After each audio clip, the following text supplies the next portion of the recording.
evening. However, eastbound Abenoji-Mikina is still backed up from Dakota to St. Anne's as there is some work happening. Over on southbound Pembina, we do have delays headed to McGilvery. Southbound Keniston is moving slow near Lindenwood. If you're traveling eastbound on Narran, expect some heavy traffic approaching La Gemaudière. And over on westbound Portage, we do have delays headed to Arlington.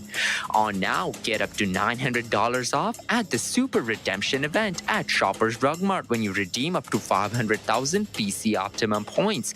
Details in store. That's 680 CJOB traffic. I'm Devoza. Brought to you by Play Now, the official sports betting partner of the Winnipeg Jets. Caution, there may be... Voici une chanson qu'on n'entend plus. Une chanson qu'on n'a pas entendue depuis longtemps. Ou qui demeure un trésor caché sur un album. Attitude Franco, ta radio de fond.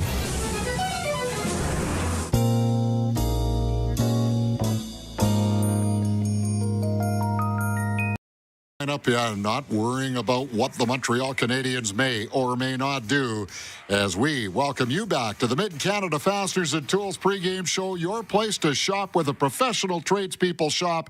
Mid-Canada Fasteners and Tools at 1557 King Edward Street. All right, Mr. Shannon, we now bring you up for the keys to the game, and I'm just kind of curious what you think the Winnipeg Jets will have to do tonight to be successful in Montreal. And, of course, the keys are for St. Andrew's Parts and Power, where a handshake means something. For more, head to standrewspartsandpower.ca. Just dazzle us with your brilliance, Mr. Shannon.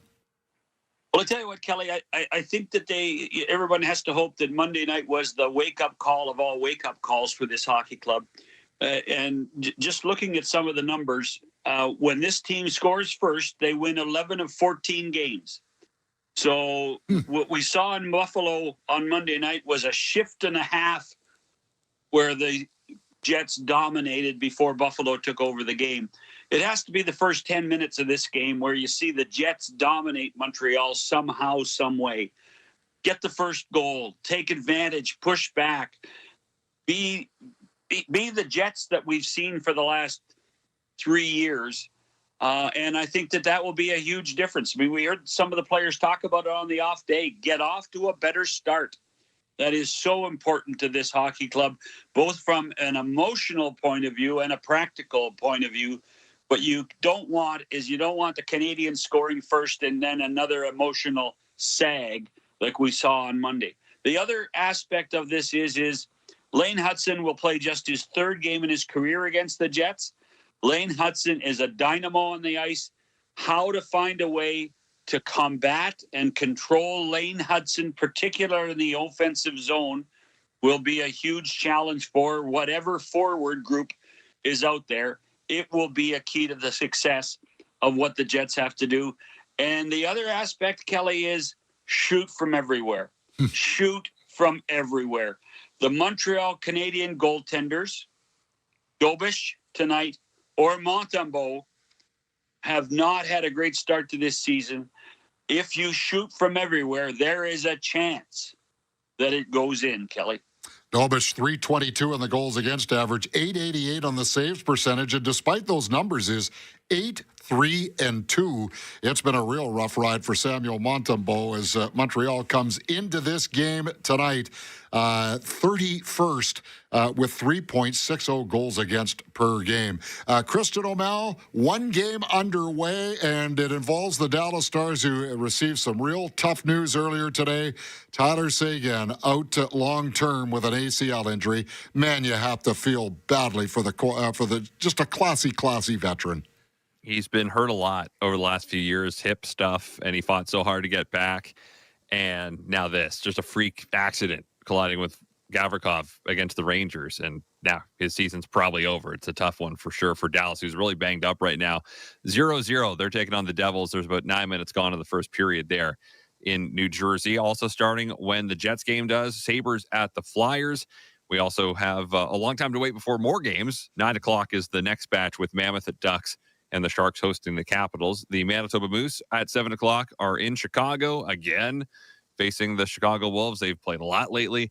In the MJHL tonight, Verdun at Dauphin, Portage at Neepawa, and one game underway in the PWHL has Boston up 1-0 in the first on Vancouver. All right, thanks very much, Christian. The Washington Capitals have been on quite a run, a chance to take over top spot in the Eastern Conference, where they spent much of last year. They've won 8 of their last 9 and 5 in a row. By contrast, the Winnipeg Jets, who also were first in their conference a year ago, are not having that same kind of success. Can Montreal tonight be the start of a turnaround? We are going to find out. That is the Mid-Canada Fasteners and Tools pregame show. Big thanks to Mike McIntyre joining us earlier tonight from the Bell Center. Of course, boots on the ground. John Shannon is going to be by with his analysis throughout the evening on the intermissions and the post-game show. Christian O'Mell will have his eyes all over that scoreboard, as well as the Moose game in Chicago. Big thanks to the Maestro Milroy, the Jets and the Habs. Enjoy on 680 CJOB. You have been listening to the official Winnipeg Jets pregame show. Getting ready for Puck Drop with Paul Edmonds and Mitchell Clinton. Coming right up on 680 CJOB. Have a holly jolly Christmas. Ho, ho, ho. You most definitely will at South Beach Casino and Resort. Join us December 13th for our Holly Jolly Christmas cash giveaway. We're spreading cheer with $15,000 in prizes. 10 lucky winners will take home $1,500 each, just in time for Christmas shopping. South Beach Casino and Resort, making it a holly jolly holiday season. Ho, ho, ho. For details, visit southbeachcasino.ca. In today's business world, hiring and retaining staff is a challenge. But Chambers Plan Employee Benefits gives you an edge. A solid benefits plan can be the deciding factor for job seekers. 30,000 Canadian businesses agree Chambers Plan gives you the flexibility to offer comprehensive benefits with affordable, stable premiums. See how Chambers Plan can benefit your business at buychambers.ca. That's BUY chambers.ca. Thinking of buying a home? Have more questions than answers? Understand your next steps with Cambrian Credit Union. Like how to unstress your home buying experience with the best rate guarantee. Get pre-approved today to lock in Cambrian's best fixed mortgage rate for up to 4 months while you house hunt. If your selected mortgage fixed term rate goes down, so does yours. If the rate goes up, you're all locked in for the duration of your pre-approval. To apply or book a meeting, visit cambrian.mb.ca. Terms and conditions apply, subject to credit approval. You can now get your local news from 680 CJOB instantly on Amazon Alexa. Just add CJOB to your flash briefings on any Alexa device and say, Alexa, play me the news. It's that easy. Local news at Puck Drop, I'm Navi Ball. Our mayor is pushing forward to create a dedicated service in the city to respond to mental health crisis calls. Scott Gillingham is bringing forward a motion to the city's Executive Police Committee requesting the office work with a consulting firm led by an experienced doctor to develop the Winnipeg Community Crisis Response Service. Gillingham has long called for a service to answer wellness calls and dispatch trained, trauma-informed responders to mental health crises. Well-being checks have been the #1 call for service for Winnipeg police for at least the last 4 years, with dispatchers fielding more than 21,000 calls. In national news, an anti-armament advocate says Ottawa should cancel the sale of armored military vehicles to U.S. Immigration and Customs Enforcement. U.S. government procurement records show ICE recently placed a rush order for 20 armored vehicles made by Ontario company Rochelle. A spokesperson for Project Plowshares says Ottawa should deny any proposed arms transfer if there is a risk of human rights abuse. And Sony's PlayStation is marking its 30th anniversary in North America and Europe. The brand has penetrated pop culture and inspired big-budget Hollywood fare like Lara Croft Tomb Raider to The Last of Us TV show. More movies and TV shows that got their start on the PlayStation are on their way. They include a Horizon Zero Dawn movie set for release in 2027 and a God of War TV series. News on the hour on the Half a Winner Breaks on 680 CGOB, and now to your Winnipeg Jets hockey. All rights to this broadcast are reserved, and any rebroadcast, recording, retransmission, or other use of this broadcast without the express written consent of the Winnipeg Jets Hockey Club is expressly prohibited. Live from Bell Center in Montreal, Quebec, this is Winnipeg Jets Hockey on 680 CJOB. Now here's the voice of your Winnipeg Jets, Paul Edmonds. For the second time in the last 4 weeks, it's been tough sledding for the Winnipeg Jets on the road. Regardless of what happens and transpires tonight here in Montreal, the Jets will head home tomorrow with a losing record on this latest sojourn. And while Winnipeg has spent 11 of the last 14 games, including tonight, away from home, a tough chunk of the schedule through November and now into December, success on the road is imperative for contending playoff teams. It was, after all, a major reason why the Jets finished where they finished at the end of the 82-game regular season schedule last year, and why they've slipped below the playoff line this season. Now, one win tonight against the always difficult Canadiens at home isn't going to vault Winnipeg back into a wild card spot, but it could start the progression toward that line again. And Mitchell Clinton, the last several weeks, many of them away from Canada Life Centre, haven't treated the Jets very well. But one victory to end this current trip would certainly salvage this roadie and maybe this part of their season as well. That's right, Paul. As you hinted at, the Winnipeg Jets have been in this position before, needing a win in the road trip finale to just get a good feeling in the room heading home. The positive is that the last time it happened, the Jets went out and found a way to win in Calgary to accomplish just that, and carried it into a win at home as well. So tonight, they're looking for similar results. Of course, Winnipeg's reward for finishing this 11 of 14 stretch on the road is a set of back-to-back games on Friday and Saturday with more time on the plane between those games. But the Jets can't think about that right now. They need to focus on what's in front of them, an opportunity to get 2 critical points. It's the Jets and the Montreal Canadiens, and it's coming up next. You're listening to Play Now, Winnipeg Jets hockey on the radio home of the Jets, Power 97 and 680 CJOB. Manitoba has a lot to offer. From festivals to concerts, shows to games. And to get you there, 680 CJOB has you covered. I'm Tamana Kang, and here are 5 events you should check out this weekend. Our Tamana Kang with your Winnipeg weekend. Now that's a great way to kick off this season. Every Saturday and Sunday morning, 6:45, 7:45, 8:45, and 9:45 a.m. Only on 680 CJOB. Jet fans, it's your chance to win big with the Winnipeg Jets 50-50 presented by Play Now. Down low, Velarde out in front. He scores! When you text Jets to 20450, you could take home half the jackpot, and the other half helps youth in Manitoba. A great right pass save. He had to be cat-like on that. Don't miss out. Text Jets, Jets, to 20450 now. Hey, it's Nino Niederreiter, and this is the Winnipeg Jets hockey with Paul Edmonds and Mitchell Clinton on 680 CJOB. Always a great environment here in Montreal. Winnipeg coming in, game number 26. They are 13-12. Montreal has lost 2 in a row. They're 13-9-2, and not necessarily using home ice advantage to their advantage. They are 6-6-1. The Jets are 500 on the road at 7-7. These two teams will meet again in Winnipeg on February the 4th. That will be the last game before the Olympic break, and then the 3 weeks, of course, where the nations will get together in Italy and vie for a gold medal. Mitchell, I have a couple of quotes from Scott Arniel that I want to mention to you. On the overall situation, this was a couple of days ago, Scott Arniel said, quote, "You're filling some holes on the boat, but other ones are opening up." And it just seems like that's what's going on with the Jets so far this season, particularly in the last 4 weeks where they've spent now, including tonight, 11 of the last 14 on the road. Well, and that's what I think has made it so frustrating outside of, the fact that they've got more losses than wins over the course of that stretch. It's just that it's never really been the same thing. It's not like they can narrow down and focus on, okay, it's our rush defense. That's been the problem. If we just allow less rushes, everything else is fine. Well, the rush defense was the problem against the Buffalo Sabres, but for a while it was they weren't scoring goals. They weren't generating enough. They weren't spending enough time in the offensive zone. So then it was something else. Then it was something different. Then it was special. You know what I mean? Like, it just kind of seemed exactly what Scott Arniel said. You're having to plug different holes, and you get one fixed, another one starts up. So that's kind of been the frustrating part, I think, for the Winnipeg Jets. And a lot of it just barrels down to trying to find a way to be consistent, and consistent in their play, of course, but consistent in how they approach games, consistent in the level that they play at.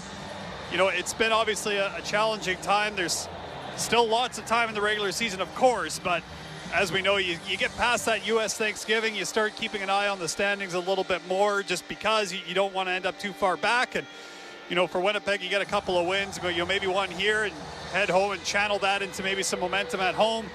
Who knows where you end up, but lots of work to do, and it starts tonight. You bring up an interesting issue because Dylan DeMello basically said exactly what you just said post-game. Great minds. In Buffalo, of course. But he said this. I mean, he said, quote, "The biggest concern is the inconsistency we have in our game." And the other part of that was in all facets, he said. So I guess my point to you again is to try to isolate the one thing that you need to improve on must be the most frustrating part for the Jets, because one game it's this, one game it's that, and sometimes it's a little sprinkle of all of it within one period or one game, like we saw maybe on Monday in Buffalo. Yeah, exactly. And then even if you have a game that you really like say, the Nashville game where you pick up a win and look good in pretty much all facets of the ice, and then, you come into Buffalo and it looks nothing like that. So there's another kind of layer to the consistency part tonight for Winnipeg, obviously against a team that, like Montreal, that likes to get up the ice, likes to attack and transition. For Winnipeg, it's going to be just all about when you get in on that forecheck and say there's a turnover, the puck starts going the other way, make sure you're above. That's the big thing, because that's what happened with Buffalo is the Sabres would make a play and then Winnipeg was getting beat up ice, hence all the options, especially on the Byram goal, why there was so much room for Buffalo to be able to operate. Winnipeg just got beat up the ice. So obviously they need to find some consistency in their game. They're doing everything they can to do that because, as frustrated as maybe, fans are or whatever, you could imagine in the room the level of frustration given the fact that, they know what they're capable of as a group. Scott Arniel asked post-game if there would be some changes to the lineup coming in to this Montreal game, and he said, quote, "Everything is in play." And he played everything as he could at his disposal, and that's the three players coming in. Let's start with getting Neil Pionk back after missing 4 games, and now having your top 4 defensemen, the congruency of what you had for the last few years, back here intact. Yeah, that's incredibly important for Winnipeg, just because we've seen, and the numbers would bear this out, just how well Neil Pionk and Dylan Samberg work together as a pair, and they can off-spell certain matchups for head coach Scott Arniel. Sometimes they like to go Morrissey DeMello against the opposition's best, or sometimes they flip it. It just kind of depends on what look they're trying to get. So as a coach, I can imagine how much you love having Neil Pionk back, just for the all situationness of it too, right? The power play, he does PK. He's been great at 5-on-5, and he's another defenseman that can get up ice and be involved in the offense as well. He plays with a snarl too, and we can't forget about that. Yeah, exactly. And he's a guy that likes to get under the opposition's skin. How many times do you see him get into a scrum or start something? He's got a little grin on his face because he likes to get involved in that stuff, and I think it makes his game better. We're still learning about Cole Koepke, but what we know is that he skates very well, and he is fast, and he does finish checks. And yeah, he does lead the team in body contact, body checks. It's not running people through the wall, but finishing checks, being in on somebody, and I think making people honest.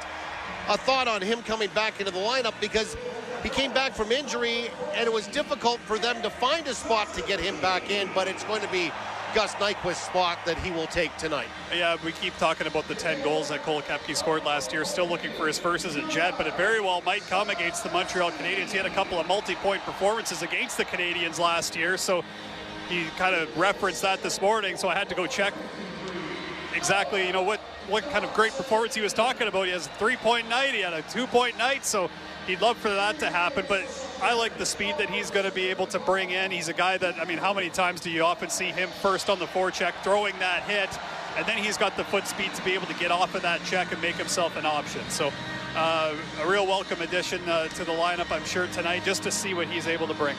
Elias Salomonsson, so a couple of games and then a couple of games off, and now comes back in. Is there an advantage to playing a couple games, sitting back, watching some film, skating, watching for the press box again, and then coming back in if you're a 21-year-old player? I think so. And, having not been an NHL player. I'm not entirely sure, but I would assume so. Just because you can go over the video, you can see things from above a little bit. And for Elias Salamonson, like, think about the experience he's had. He played a little bit of top pair.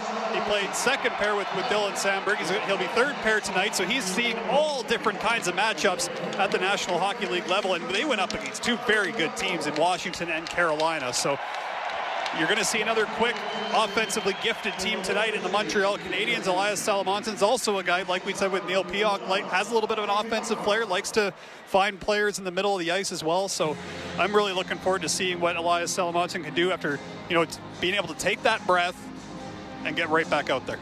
They will pay respects and a ceremony and some homage to Andrei Markov, a long-time Montreal Canadien, and they are going to honor him tonight. So from that standpoint, we'll continue to talk. Number 79. Many Habs fans back in southern Manitoba in our listening audience would remember Andrei Markov. Spent a number of years here. I believe it was well over 700 games as a Montreal Canadien. So let's talk a little bit about the Montreal Canadiens. I mean, this is the youngest team in the National Hockey League. And until a loss yesterday against Ottawa, we're right in the thick of things and now have dropped. It's amazing how tight things are in the Eastern and Western conferences, where if you lose one or two, you fall below the playoff line. You win one or two, like Winnipeg's trying to do, and all of a sudden you're above it again. Yeah, for sure. And, they're also a team coming into this one that, they're going to be a motivated club as well. They didn't like a lot of aspects of their game against the Ottawa Senators, which Scott O'Neill was in the building for, watching it live, getting a real good look at Montreal. Sorry, not Washington. That was a while ago. But what stood out to me at 5-on-5, the Montreal Canadiens gave up a lot. Natural stat trick had it at 17-3 high danger chances for Ottawa. So, obviously that's going to be something that they're going to want to clean up. The front of their net was available. So I would imagine that that's going to be a point of focus for them coming into this contest. I mean, it's not like their back end is huge. Yes, you have Arbor Jacki back there, so there's a little bit of, size and strength there. But without Caden Gooley, who's still injured, he was a guy that liked to be physical. So you don't have really that much size back there. So it'll be interesting to see if Winnipeg, guys like Nino Niederreiter could find a way to the front of the net where he likes to be. And, Mark Scheifele and Kyle Connor, Gabe Velarde always seem to find a way there. They're having a great offensive season so far. So, yeah, Montreal's going to be motivated. Of course, you have a ceremony like this one, honoring Andrei Markov, another great defenseman in the history of the Montreal Canadiens. They're going to want to make sure that they have their best right off the start as well. We discussed with Kelly and with John in the pregame show about how we felt that Eric Comrie needed to be better. He would be the first one to admit that. He is not going to be Connor Hellebuck. Nobody's expecting that, but I think, if you're Eric Comrie, just want to provide steady goaltending. On the other side, it's been an issue for Montreal as well, but Jakub Dobeš will go in the net tonight. He's 26 years old. He is from the Czech Republic. He has never faced the Winnipeg Jets before, but an interesting story because he came over as a teenager and played high school hockey in St. Louis before going on to the USHL college and then spawning his pro career. Yeah, and it just goes to show how, there was a while at the start of the year where Dobeš was phenomenal for the Montreal Canadiens. And, Sam Montembeault's a guy that obviously was, 4 nations last year with Canada. And then he was, also at Olympic orientation camp. You kind of think he's going to be the one that's going to take the net and run with it. But Dobeš has really made himself an option. Now, like you mentioned, there's been some struggles along the way here of late for both of their goaltenders. So will be interesting to see how they respond. And, part of it, of course, is what Montreal is giving up in their own zone. You're facing a lot more of those high danger chances. It's a lot more of a difficult save. I think for Eric Comrie and for his side of things, I remember when Milic went in against Carolina for his first game, and he got that early save, that early positional, no rebound, just was real tight and looked good. I wonder if that wouldn't do wonders for Eric Comrie. Just a couple early stops where he can be that calm presence that he likes to be. Because when he's in the net, you don't like to be flopping around and whatnot because you're out of position, right? And goaltenders hate to be out of position. Some goaltenders can be super athletic and can do that type of thing and know exactly what they're doing. you know, Eric Comrie, I think he's a little bit more on the positional side. He likes to be that calm presence in the net and not have too many moving parts. Similar, different style, but similar to how Connor Hellebuck likes to be. So I think a couple of early stops for Eric Comrie where there's no rebound, no real action around him, just to kind of calm things down and help Winnipeg to a strong start would be helpful. Only like Montreal Canadian fans can do here at Centre Bell, a standing ovation for Andrei Markov, and it's emotional for he and his family out on the carpet at center ice, just off the boards on the far side wall to us. He is tearing up. He's going to say a few words here, but paid the ultimate respect by the fans here as the standing ovation continues. Yeah, it's unbelievable. I mean, we were talking even at the morning skate about how cool this building is. I can just imagine what it's like to be standing there and having 20,000 people on their feet for you. 21,105, the highest capacity in the National Hockey League. This is the biggest rink in the NHL. Nervous.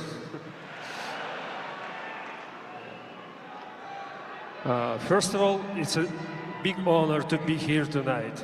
Thank you to Jeff Molson and the entire Canadian family to bring me and my own family home.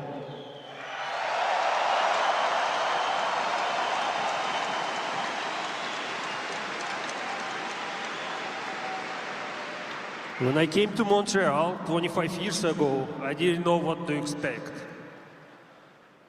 What I found was a city that welcomed me, a team that became my family, and fans who support us every single night.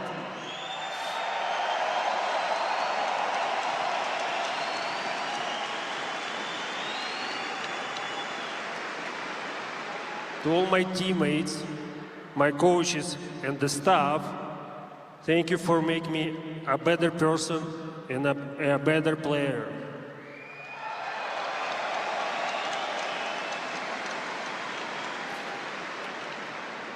I was lucky enough to play with the great players like Saku, Covey, Patch, Pricey, Goalie, PK.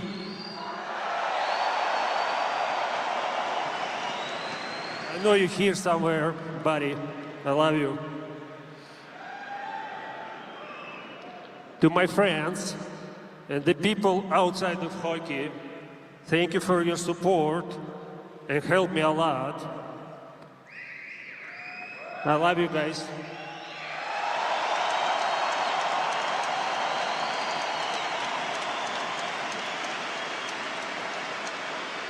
To my beautiful family, thank you for your patience, your love, and for always being with me all the time.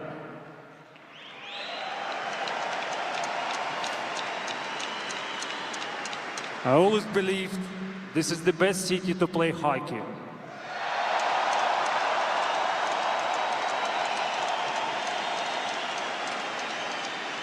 Looking at the team today, you guys have a great future to wearing this amazing jersey.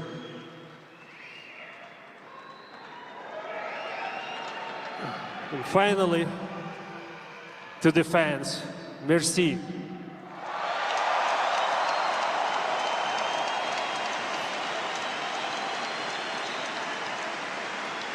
You made this place feel like home. Your energy, your life for the game, it will always stay with me. Thank you, everyone. Merci beaucoup.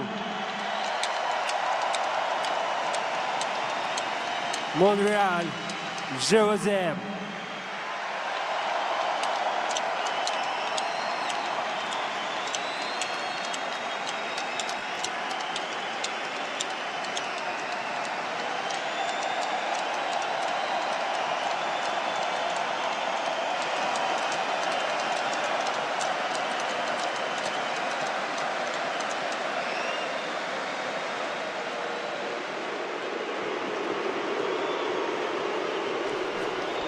Winnipeg Jets making their way onto the ice now as the fans greet them with a chorus of boos. We'll get quickly reset here while the Jets fully get set up, and we'll have the national anthem coming your way as well. So the next voice you will hear is, once again, PA announcer in-house, Michel Lacroix.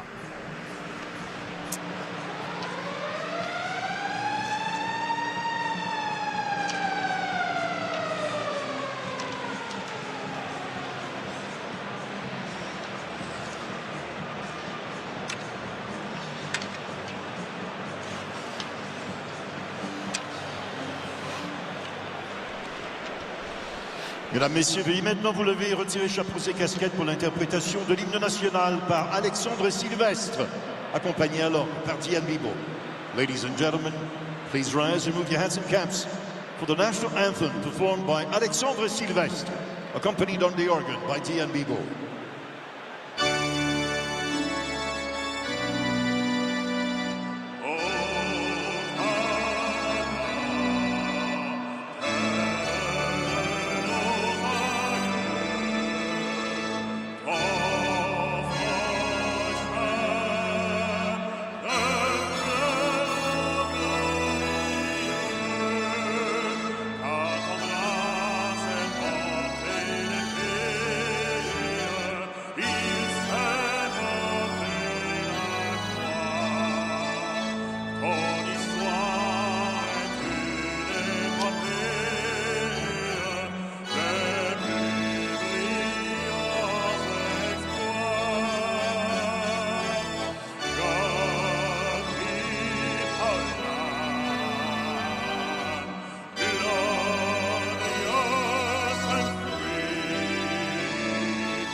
Montreal and Winnipeg ready to go at it for the first of two meetings this season as the Habs are looking to bounce back from a 5-2 loss to the Ottawa Senators last night. Winnipeg also looking to bounce back from a 5-1 loss in the hands of Buffalo on Monday night. As we get you introduced to the starting netminders for tonight's contest, we begin with the Winnipeg Jets, who, as we mentioned off the top, do not have the services of Connor Hellebuck. He is out 4 to 6 weeks after undergoing arthroscopic knee surgery, so it is Eric Comrie who steps in.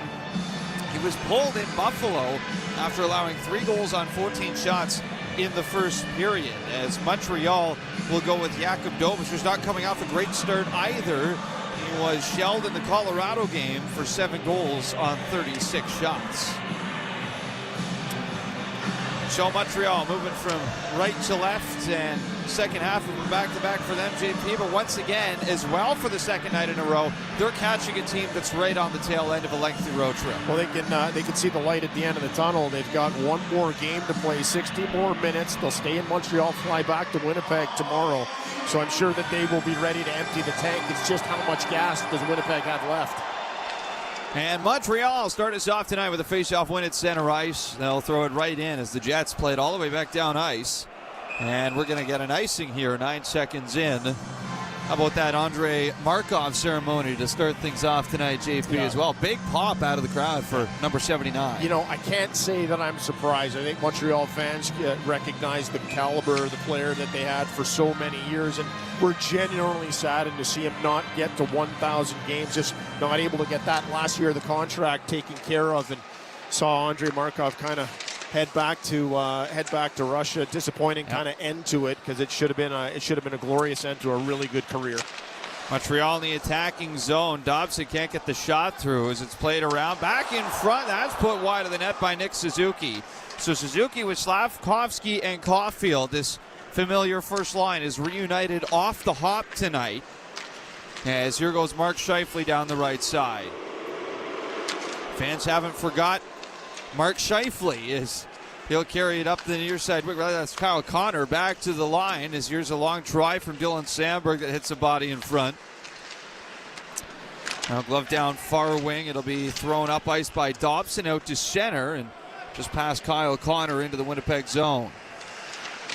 Dylan Sandberg steers it over for Neil Pionk, who is back in the lineup tonight for Winnipeg. His first game since November 23rd.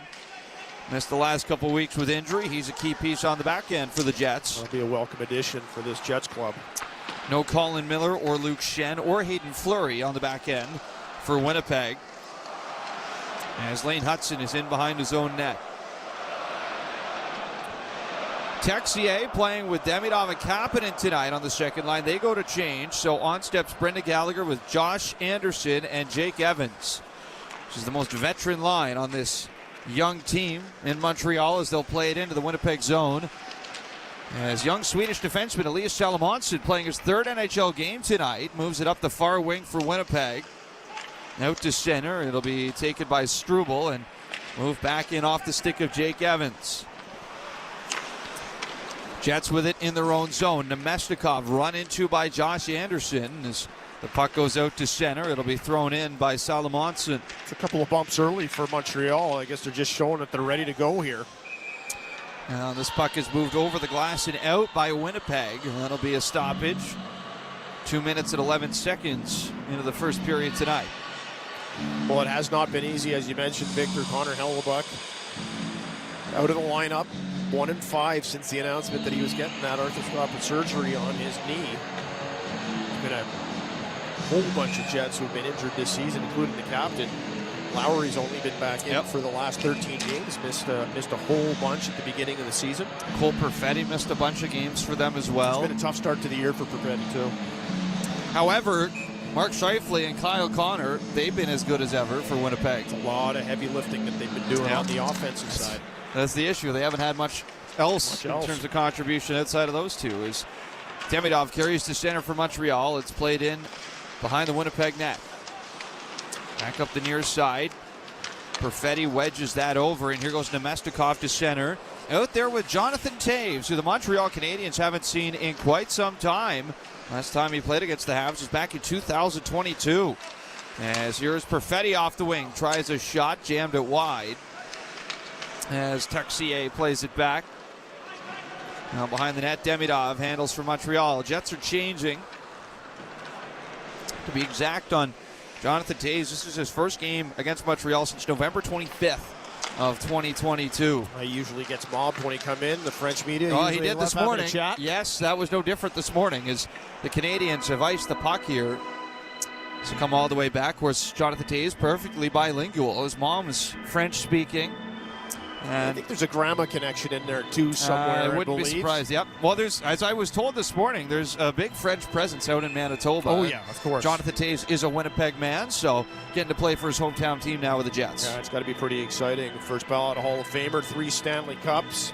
Geez, it'd take you a couple of minutes to go through everything that he's won over the course of his career, but especially in an Olympic year, he's got 2 Olympic golds in his pocket as well. Won one of those in 2014 with Martin St. Louis on Team Canada. Over 10 years ago, as Winnipeg hold it in the Montreal zone off the face-off. Not for long, though. It is thrown to center, where it's knocked down by Zach Bolduc, and he'll skate into the Winnipeg zone. Tries a shot, goes off a stick. So it's Bolduc with Veleno and Davidson on the ice for Montreal, as here go the Jets the other way. Scheifele in with Connor and Gabe Vilardi, as it's locked up on the far side boards by Dobson. Played back around, chipped out to center by Davidson as Vilardi throws it, or tried to throw it anyway, right back in. Instead, it's going to be offside here against Montreal with 16:22 to go in the first, and we still don't have a shot yet in this game. It's a bouncing puck right around the blue line. Slafkovsky finally sees it, but it already stepped over the blue line. I mentioned earlier, Victor, this is a game that I think Montreal, after the performance that they had last night, they really have to play an emotional game. They've got to tie it. Of course, they have to be disciplined, everything that goes along with that, but they need to play an emotional game. This has got to be a bounce back for Montreal as they prepare for the weekend. Oh, I think Winnipeg feel the exact same way, too, about their game, right? As Montreal bring it into the Jets zone. Here's a low shot from Matheson that's kicked aside. That's the first shot of the game, and the save is made by Eric Comrie on it. Canadiens control in their own zone. Matheson feeds it ahead. Slafkovsky over to Caulfield. Down the far side wing, through the middle. Matheson puts it just wide of the net. Glorious chance through the middle. Now Cole Koepke, who's back in the lineup tonight after missing the last few, is a healthy scratch, throws it from center. Into the Montreal zone. It's handled by Nick Suzuki. We'll have to keep an eye on that second wave. We've seen Matheson already with 2 quality opportunities on this last shift. Canadiens completing a line change. Gallagher on the ice with Evans and Anderson. Winnipeg with Nino Niederreiter, Alex Iafallo, and Adam Lowry. As the puck is loose at center, it's picked up by Lane Hudson. Taken away by Adam Lowry, and he'll chip it into the Montreal zone. Struble on it. Feeds it ahead for Jake Evans. And all the way back into the Winnipeg zone it comes. Picked up by the Jets. Intercepted by Josh Anderson on the breakout feed, but it's controlled again by Winnipeg. And they'll carry out through center. Here goes Nino Niederreiter off to Alex Iafallo. Battles with Jaden Struble in the corner. Struble trying to rip that loose. It goes all the way around to the far side for Ivan Demidov. Now slowed back down behind the net by Lane Hudson. Waiting for both teams to change. They do, and the Canadiens start the breakout. Picked off, though, at center by Dylan Samberg. Right back down the far side into the attacking zone. Here goes Demidov with it. Into the corner. Pass is over. It's fanned on by Oliver Kapanen. He tried to uncork the one-timer. Habs in their own zone. Fed ahead to center for Alex Texier. Skating in on Neil Pionk. Pionk does well to defend Texier as it goes to the boards. Habs get it to the line. Across. Here's Arbor Jackeye with a wrister. That's stopped by Comrie. And settled down by the Jets deep in their own zone. Played ahead to center for Jonathan Taves. Cross-ice feed. Finds Vlad Nemestikov. Into the corner with Kapanen in the Montreal zone. Demidov gets a stick on a pass. That knocks it out to center. 13:39 to go in the first. We are tied at 0. Shots 2-1 Montreal. As this puck trickles into the Habs zone. Arbor Jackeye near side. Tied up with Gabe Vilardi. The puck comes loose through the middle, but right to Dobish. She's going to cover up with the threatening Kyle Connor on the doorstep. That's going to send us to our first break of the night. Not a whole lot going on here through the first 6 minutes of counting of the first period. Shots just 2-1 with the score tied at 0 on Habs Hockey, TSN 690.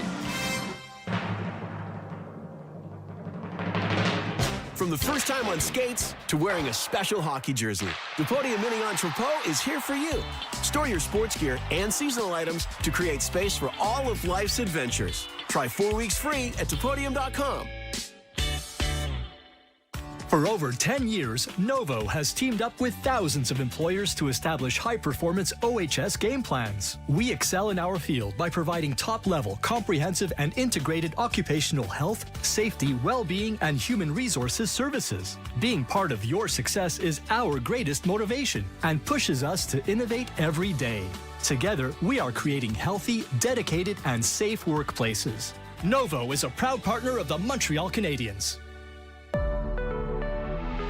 Hello? Hi, Mom. Casserole is a disaster. Did you follow my recipe? I sure did. Except I used tofu instead of turkey, and I didn't have sage, so I used cilantro. So you didn't follow my recipe? Some calls are too good to miss. Stay close this holiday season on Canada's best 5G Plus network. Visit a Bell store or bell.ca/holiday to check out amazing offers on phones and plans. Bell. Connection is everything. The pregame show on TSN 690 is brought to you by Podium Mini Entrepot. They shoot, we store. Try 4 weeks free today. Visit Podium.com. This is Montreal Canadiens hockey on your home of the Habs, TSN 690. Welcome back to Montreal. 13:21 still to go in the first as we are just underway tonight. Late puck drop. With this being a nationally televised game as well as the ceremonies pregame for Andrei Markov. It's going to be a late one tonight at the Bell Center, buddy. You got your blanket ready? Yeah, I got my blanket. Okay. All set. Yep, all set. Now we're in for the long haul tonight. We might need some of those inhalers that we see down on the bench, the Canadiens and the Jets use all the time. Think we might have a couple of those floating around? No, I don't think we need those this early yet. Okay. We've got a couple periods before we get there. As Montreal take it out to center. It's stolen away by Winnipeg. And it's Mark Scheifele who skates around with it. Feeds it ahead for Kyle Connor. Through the middle, weak shot, carries wide. Kicked around by Noah Dobson behind the net. Now Matheson on it. Slings that through center. That misses Slavkovsky, and it'll go for icing as Josh Morrissey gets back to it. Kyle Connor with a little bit of a weak shot coming in that moves over to the right of Dobesh, just slightly wide. But Connor approaching a nice milestone coming up. His 297 goals already through his career. Should see 300 in the not-too-distant future. Wouldn't put it past him to rack up a hat trick. He's done it plenty of times before. Just put up a 41-goal season last year, 40-plus for the second time in his career. As the Jets win the Ozone face-off, long shot from the line to Mastikov in front, jamming away at it, can't get it through Dobish, and the puck is cleared to center. Jets bring it right back in left side in the Montreal zone, cross ice for Taves. He'll turn it back to the line. Taves under pressure from Noah Dobson as the puck slides down low.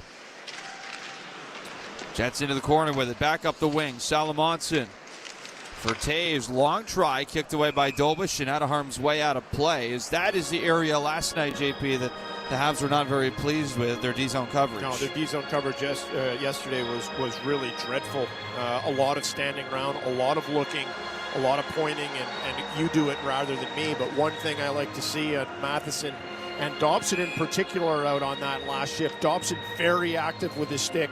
He's got his feet going this evening, taking time and space away on Jonathan Taves, who can still be a very creative player out there.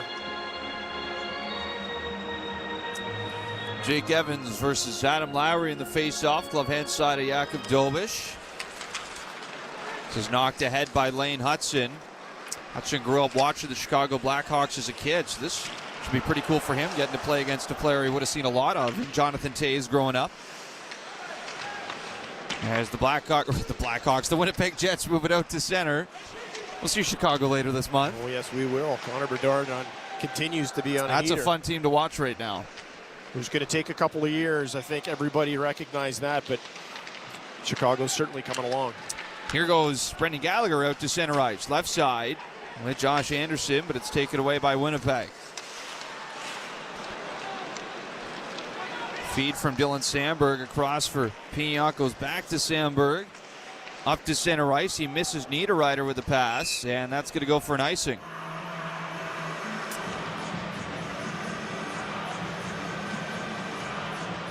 So one of the big changes this year, well, probably the biggest change, JP, for this Winnipeg team. And there haven't been a lot of changes, but they don't have Nikolai Ehlers in the lineup this year. Signed, of course, in the offseason with Carolina. Yeah, I think it was a great pickup by Carolina. There's no way I think Ehlers was coming back, unfortunately, for Winnipeg. But talk about some secondary scoring. You could always rely on Ehlers. And the other thing about Ehlers was critical on that power play. Yeah. There are a very good power play last year, too.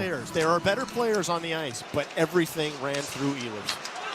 Montreal win the Ozone face-off as Carrier tries a shot, but it hits the body in front. And the puck is chipped out to center by Nino Niederreiter. Back into the Montreal zone. It's handled by Joe Veleno. Well directed back behind the Habs net. Bolduc to center. Now here goes Veleno.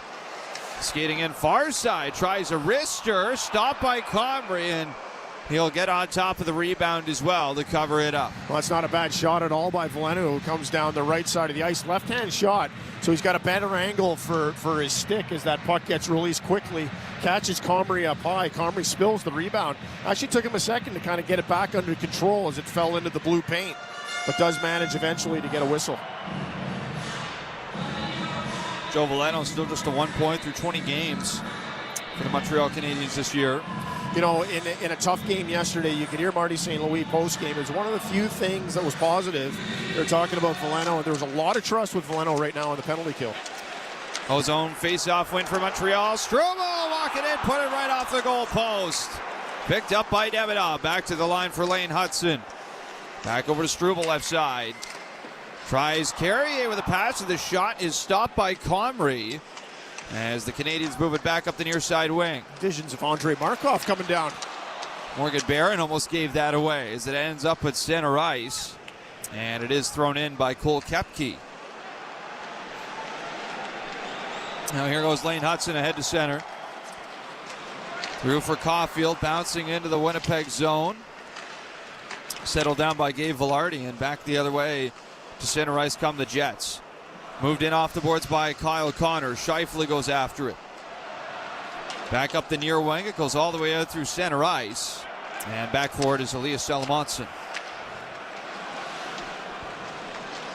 Now give it away. Side of the net. Save is made. Rebound. Comrie robs Cole Caulfield in front. As Logan Stanley coughed it up. And somehow the Habs don't make it 1-0 out of that. Two terrific saves by Comrie as Winnipeg carried to center. Those chances came out of nowhere. As here goes Scheifele the other way. That's broken up by Matheson, who gets his stick in there. And Matheson gets flattened by Gabe Vilardi as the puck comes around in the Montreal zone. Well, Matheson gathered that puck at his feet and just didn't see Vilardi coming in as he turned. Jets back to the line. Here's Sandberg with a shot. That's redirected wide. Now along the end boards, Jonathan Toews in front for Nemesnikov. Low shot, stopped by Dobish. Habs trying to move it out to center ice. It goes back behind the net. Boy, Logan Stanley had that puck at the side of the net, and then all of a sudden the pin of the grenade was pulled, and all chaos broke loose. Nick Suzuki couldn't believe his luck as he was actually too close to the net. He couldn't elevate fast enough on the backhand, but it was the second opportunity that really stood out. Here goes Cole Perfetti into the Montreal zone, and Josh Anderson's all over him as he strips the puck away. Plays it to center. It's swept into the Winnipeg zone by Evans. You know, after a pretty quiet game last night, it's a better effort so far for Anderson. Adam Lowry in on the far side with Jake Evans in tow. Tries to play it out in front as Lowry. He goes barreling to the ice with Jake Evans. Now Montreal with Alexandre Carrier up the far side to center. Here goes Anderson, partial 2-on-1. Anderson down the wing, low shot, stopped by Comrie. As we got a whistle on the play, Josh Anderson had gone barreling into the net. And we got a few pushes here with Gallagher and Niederreiter. So that'll be quickly broken up. Well, not much going on for the first 9 minutes of the game, and then everything changed in the last 3. Eric Comrie, a couple of huge saves for Winnipeg. We are still tied at 0, and we'll be back in a moment on Habs Hockey on TSN 690. You don't want to miss the next Molson and Montreal Canadiens viewing party on Saturday, December 6th at Shea Miller in Montreal. Come cheer on the Canadiens with fellow fans. Plenty of prizes, including game tickets, jerseys, alumni appearances, entertainment, and Molson specials. Join us at a Destination Canadiens bar near you for all Molson Zone viewing parties throughout the season. For full locations and dates, visit zonemolson.ca. Must be legal drinking age. 50 or over? Talk to your healthcare provider about Prevnar 20, a pneumococcal pneumonia vaccine. Learn more at Prevnar20.ca. Craving great food, big games, and an unbeatable atmosphere? Head to La Cage. Whether you're here for the wings or the wins, or to have a good time, one thing's for sure. At La Cage, everyone's a fan. Abrysvo is an RSV vaccine. 60 or over? Talk to your healthcare provider about Pfizer's Abrysvo. Visit abrysvo.ca. You could set up your Christmas tree in the last available spot in the house, or you can create the space you need with Depodium Mini Entrepot. Get the most out of Christmas. Shop local, store local. Try 4 weeks free today. Visit Depodium.com. The home of your Montreal Canadiens. TSN 690. Welcome back inside the Bell Center. 8:20 to go in the first period, and it is tied at 0 thanks to Eric Comrie, JP, who made a couple monster saves here. Jets don't have their Hart Trophy netminder in Connor Hellebuyck. It didn't look like it, though, with the saves that Eric Comrie just made. You know, we're 25 games into the season. I'm having a hard time thinking of a better save, a better reaction save that we've seen from a goaltender than we just saw from Comrie. As the first save was already pretty good because he was deep in his net. Nick Suzuki just wasn't able to elevate the puck fast enough. But as Cole Caulfield comes in, somebody as clinical as he is to get that puck on his forehand too, not on his backhand. And for Comrie to manage to get the left pad out to make that save was stunning. I think everybody on both benches figured that was going to be a 1-0 lead. No doubt about it. That is easily the biggest save the Habs have had against them all season long so far. As Eric Comrie looks to have come ready to play tonight after being pulled on Monday in Buffalo. Shots are 7-4 Canadiens. We got 8:20 to go in the first. Oliver Kapanen will face off against Adam Lowry in the offensive zone. And the Winnipeg Jets control off the draw. Up to center, Niederreiter feeds it over to Dylan DeMello. He'll fire that in from center. Rides around the boards, Niederreiter picks it up. DeMello at the line, back across from Morrissey, long shot, caught by Dobish, and he'll hang on to that. Not a whole lot there for Dobish to do. That was an easy save that he made. Canadians doing a good job net front clearing out. That's Lowry in there with Struble. He's a tough customer in front at 6'5". Struble's able to at least give Dobish the lane that he needs to see from that shot coming in from Morrissey. Morrissey still having a great run last 3 years in Winnipeg, averaging just under 70 points a season. Part of the Team Canada Four Nations face-off roster as well in February, though ended up having to miss some games there due to illness, which was unfortunate. The Canadians win the D-zone face-off. Here goes Matheson jumping out to center. Feeds it up the near side for Caulfield down the wing. Pushed in behind the Winnipeg net. Comes around for Morrissey. Checked in the corner. Picked up by Juraj Slavkovsky. Passes to nobody across the ice, and it's picked up by Winnipeg as they carry it to center. Here goes Scheifele. Feeds it through for Kyle Connor. Gets the shot off. And Jakub Dobish hangs on to that for the whistle. Well, you can see Canadians get caught, and there's that middle drive that you'd like to see the Canadians do, but Winnipeg taking full advantage of it. Middle of the ice is open. Mike Matheson is able to get over and cut the lane down in time. That puck just gets fed in, and Dobish has to be very sharp to keep this a scoreless tie. Probably not the guy, though, JP, you want to give that kind of real estate streaking to the net. No, absolutely not. I don't know how he's feeling, but took a pretty good one in the face this morning. That was Nemestikov. Oh, Nemestikov yes. that took that one? Yeah.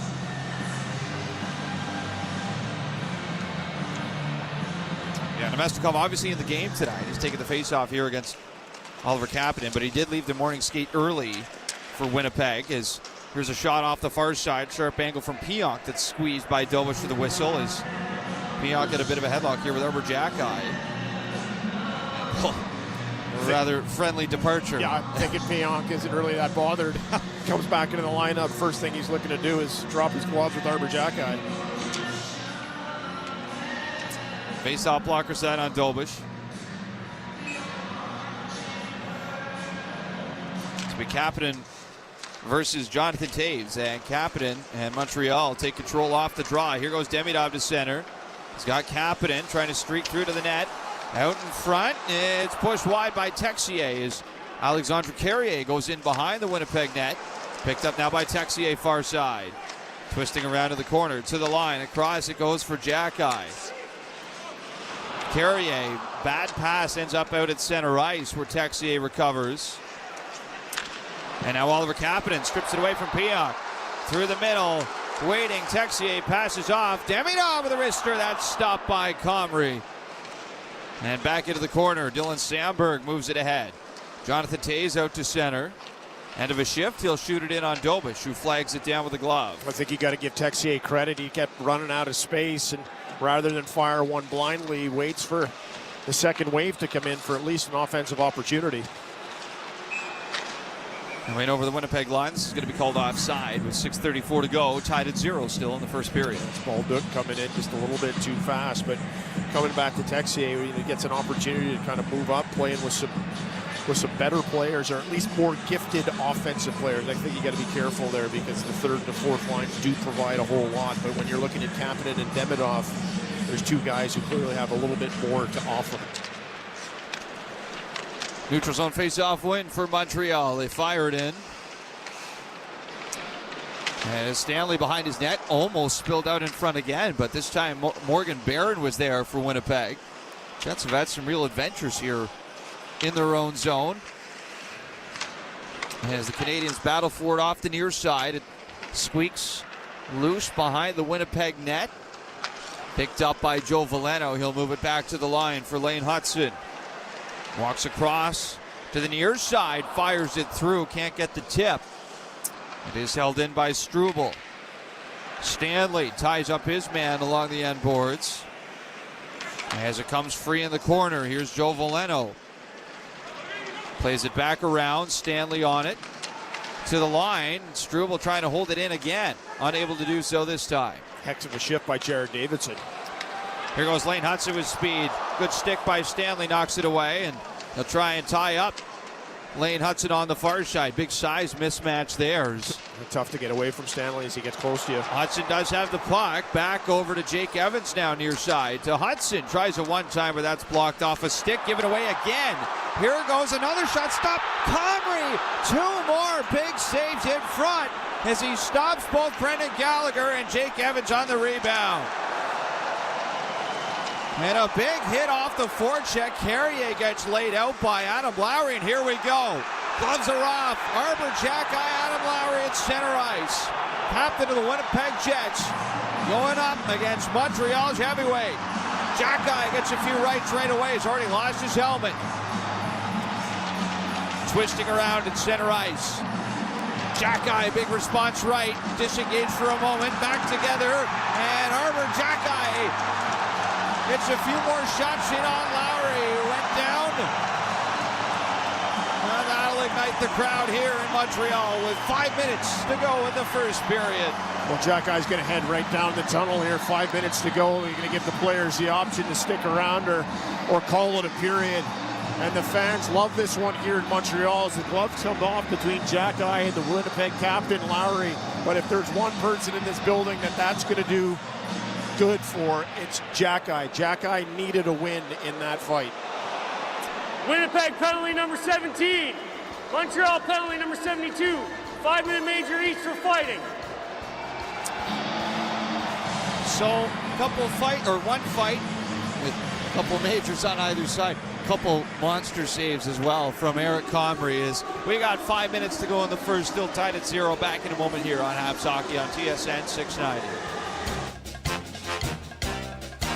The pregame show on TSN 690 is brought to you by Depodium Mini Entrepot. They shoot, we store. Try 4 weeks free today. Visit Depodium.com. From the first time on skates to wearing a special hockey jersey, Depodium Mini Entrepot is here for you. Store your sports gear and seasonal items to create space for all of life's adventures. Try 4 weeks free at Depodium.com. Hey, so what did you want to talk about? Well, I want to tell you about Wegovy. Wegovy? Yeah, Wegovy. What about it? On second thought, I might not be the right person to tell you. Oh, you're not? No, just ask your doctor about Wegovy. Yeah, ask for it by name. Okay, so why did you bring me to this circus? Oh, I'm really into lion tamers. You know, with the chair and everything. Ask your doctor for Wegovy by name. Visit wegovy.ca for savings. Exclusions may apply. Abrisvo is an RSV vaccine. 60 or over? Talk to your healthcare provider about Pfizer's Abrisvo. Visit abrisvo.ca. Canadiens hockey is presented by SOR Insurance. You deserve the best broker there is. SOR Insurance, official damage insurance partner of the Montreal Canadiens. Enjoy the game. Welcome back inside the Bell Center. 5 minutes to go in the first period, but this game tied at 1. Carey Price just on the big screen here. They were playing the message he had again for Andrei Markov. And boy, I guess Eric Comrie taking some inspiration from Carey Price with the way he's played here in the first period. Well, that's some kind of tie-in, and that's some kind of compliment for Comrie, but he deserves it after the play that was just made. Brendan Gallagher comes in off the bench, and as usual, you come in off the bench, nobody's got an eye on you. Gallagher's able to collect the puck, fire a pretty good shot on Comrie, spills the rebound because he's a little bit deep in his net, but that puck comes right back out, and Canadians jump all over it, try to go short side. If we thought the save it just a few minutes ago with the left pad was good, that right pad save might have been even better. Montreal staying with it. Still tied at 0, up 10-8 shots. They've clearly had the better chances so far. As here goes Dobson, far wing, drives the shot, goes off the stick and out of play. That is what you want to see, though, if you're Marty St. Louis and the Canadiens. I don't think the Canadiens tonight, I think you can agree with me here, Victor, not spending as much time in their own zone, right? Not at all. Fair enough. Yep. But by default, they're able to come up the ice with a little bit more pace and then in turn jump on this Winnipeg group who do look a little bit slow right now. Morgan Barron off the faceoff, wins it back for Winnipeg. And looking to come out to center ice.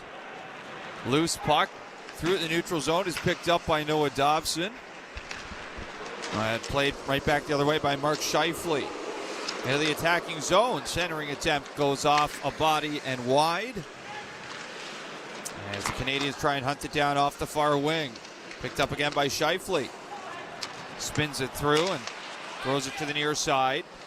Rolls back down behind the net for Dobson and forwarded all the way back out to center. Handled again, this time by Neil Pionk of the Winnipeg Jets. Both teams are changing. 4 minutes to go in the first. Pionk up to center. Snaps it in. Puck rides around the boards as Lane Hudson knocks it down. Back up to the neutral zone we go. Texier tries to one-hand it in. That's brought back the other way by Winnipeg.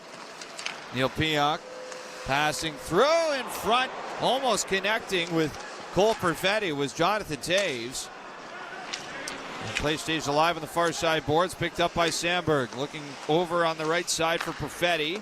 Back to the line, hammered wide by Pionk. Swimming around in the net here is Dobish, and the puck is underneath them as he covers up for the whistle. Well, he was never able to recover after the initial save. Got tangled up with Jonathan Toews. That puck bounces off the back wall behind him and then gets shot in from the other side. Can't recover to his feet, so just kind of sprawls out. Tries to get as big as he can, and that puck comes in. He kind of gathers it with his glove, smothers it as the referee blows that play down. Almost guarantee a JP. Had that gone over the goal line, we would have had ourselves a good old goaltender interference review. I think you're correct on that. You would have had 21. Would have put the streak on the line. But I don't have to. You don't have to right now. 21,000 plus would have said that it was no good. Face off to the blocker side of Dobish. Evans is going to get tossed. Yes, he is. So it'll be Josh Anderson in there against Morgan Barron. And off the faceoff, it goes right back to Pionk. To the line, tries his shot, can't get that through. Picked up behind the net by Niederreiter, tries the wraparound, that's denied by Dobish. Niederreiter spinning away in the near corner. Carries back in behind the net. Off the far side, spins a shot through, hits the outside of the net, and sent right back across by Iafallo. To the line, Sandberg drives that off the glass. Settled down by Gallagher, he'll drop it off to Matheson. Pinching in at the line is Neil Pionk. That denies Jake Evans the zone exit. But the Hams will settle it down here with Mike Matheson at the side of the net. 2:40 to go in the first. We are tied at 0. Matheson looks to laser the pass out to center. It is picked up by Lane Hudson. Played out through the neutral zone, and the Jets quickly move it back out through neutral territory. Picked up again by Hudson at his own line. Now back down the far side, Joe Veleno trying to break free of Logan Stanley. In the attacking zone, hard drive off a one-timer from Carrier, sails wide, back in front, that's tipped. And stopped by Comrie as Bolduc got a stick on it. Comrie covers up. Comrie's really locked in right now. You know, he gets bumped net front. He actually ends up turning backwards in his net, and that puck gets fed back in. He still manages to spot it, get it under control. Very impressed with Comrie tonight. I think Winnipeg's bench should be very happy that he's playing the way he is right now. 2 gigantic saves earlier on in the period. That could have easily been a third. And you got to remember, Struble early on in the period comes in, rings one off the post. That's Canadiens have had their looks, but Comrie's been big in the net. Ozone face-off coming up for Nick Suzuki. As he will square it off against Mark Scheifele. Scheifele wins it back to DeMello. Almost given away again. Gabe Vilardi's able to fight that out to center. Here goes Josh Morrissey down the far wing. And play it in deep to the Montreal zone. Noah Dobson with it. Slides it out to center where it was picked up by Dylan DeMello. Jets wheel it back in over the line. Connor off to Scheifele. Scheifele tried to spin that out in front. Broke it up by Suzuki. Here goes Slavkovsky with Suzuki into the Winnipeg zone. Thrown around the boards. Looking for Caulfield. Broke it up though by Scheifele. Played back to center. Tipped ahead by Kyle Connor. Racing after it. Mike Matheson gets in the way. Back in front. Scheifele scores. And Mark Scheifele ends up with the game's opening goal here with 1:25 to go in the first. Well, it's not an easy play for for Dobson as he gets kind of caught flat-footed against a real burner in Connor. Connor gets the inside edge on him. Mike Matheson comes over to help, tries to push him out of the lane, manages to do so, but in that play, clears that slot area. Scheifele's cruising in. It's a little backhand pass from Kyle Connor right onto Scheifele's stick. Makes no mistake on the short side for his 14th on the season. 1:25 to go here in the first. Winnipeg scoring their 10th shot. That's points in 5 straight now for Scheifele and 21 of 26 games overall this year. Tip your hat to Scheifele. That's goal number 350 in his career. Scheifele and Connor connecting as they've done many times this year for the Winnipeg Jets. As back into the Winnipeg zone we go. Gallagher squeezed off along the boards by Sandberg. Habs in on the forecheck. Far side corner, Gallagher looks to center. That's broken up by Neil Pionk. He'll play it off the boards and out. Chopped at. Josh Anderson flings it in. Stepping out of the net to play it is Eric Comrie. That dribbles away from him. Picked up by Lane Hudson now. In the attacking zone. Hudson looks behind the net. Broken up by Sandberg. And here go the Jets to center. Jonathan Toews with it. Carries in. Passes over, and fanning on the shot is Cole Perfetti. Back the other way now goes Texier for Montreal. Played in gently off the boards. DeMello goes in with Ivan Demidov. Demidov picks it up near side. Skates it all the way back up to the line. Tries to throw it down low. Stolen away by DeMello. 15 seconds to go in the first. Broken stick here. Demidov snapped in 2 as it goes back to center. Swung across by Texier. Struble pivots around in his own zone. Be hard-pressed here to get another shot as it is floated into the Winnipeg end of the ice.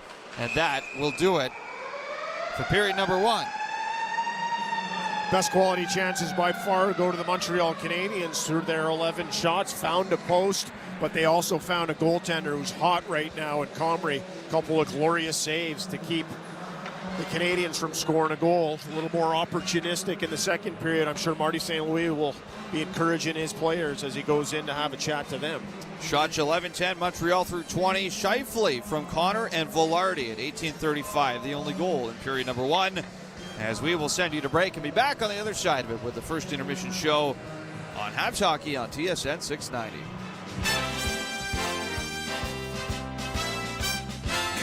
Hockey is presented by Essor Insurance. You deserve the best broker there is. Essor Insurance, official damage insurance partner of the Montreal Canadiens. Enjoy the game.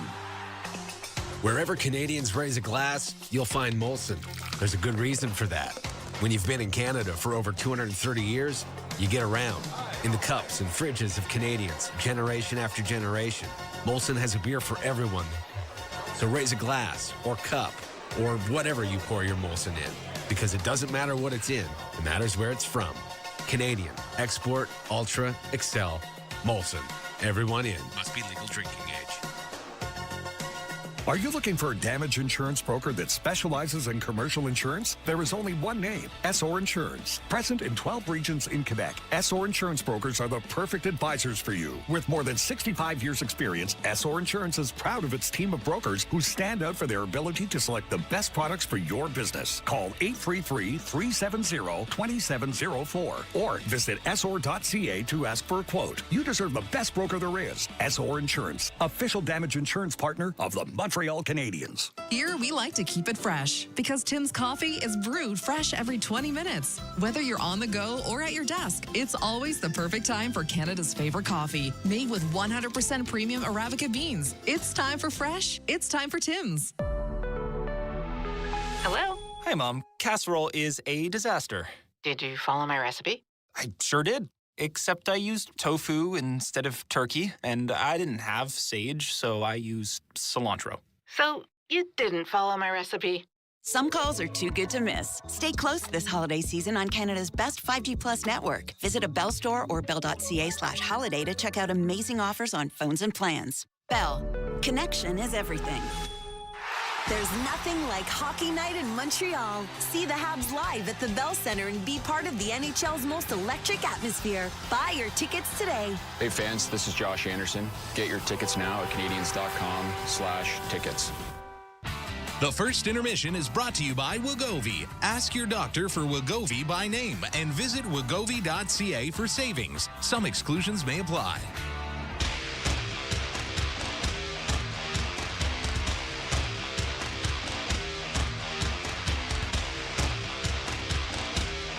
For Caulfield, broke it up to by Scheifele. Played back to center. Tipped ahead by Kyle Connor. Racing after it. Mike Matheson gets in the way. Back in front. Scheifele scores. And Mark Scheifele ends up with the game's opening goal here with 1:25 to go in the first. Welcome back to Montreal Canadiens hockey on TSN 690. I'm Mitch Gallo with Peter Vrionis as the Winnipeg Jets lead the Montreal Canadiens by a score of 1-0 after one period of play. Your first period scoring summary. Well, you heard the lone goal of the period. It was Mark Scheifele with his 14th of the season at 18:35 of the first period. Kyle Connor and Gabriel Velarde get the assists. It's time for the first intermission roundtable, and we welcome in our color commentator tonight on Montreal Canadiens hockey, JP O'Connor. JP, that was pretty unfortunate that Montreal surrendered a goal at the end of the period because if not for Comrie, Montreal easily could have had a lead going into the first intermission. What would you say, Mitch? Would you say 3? Because it was 3 legitimate shots. At least. Yeah, that's where I had it as I think well. the Caulfield one was the most ridiculous. Yeah. But the save on Evans was just as nice. Tremendous, yeah, tremendous. The difference there is that Evans is on his weaker side, right? Yeah. So if he's on his strong side, at that point he's a lefty, and he's got a better angle for it, which is exactly what Caulfield had, which made it a more a prettier save, and plus more extreme save, and mix in a little luck too with the crossbar hit by Jaden Struble. You got it. I mean, that was a great shot, and I'm telling you, how many times have we seen Markov score that goal? Yeah, I know. Do you know it would have been so left-hand shot coming down. Yeah.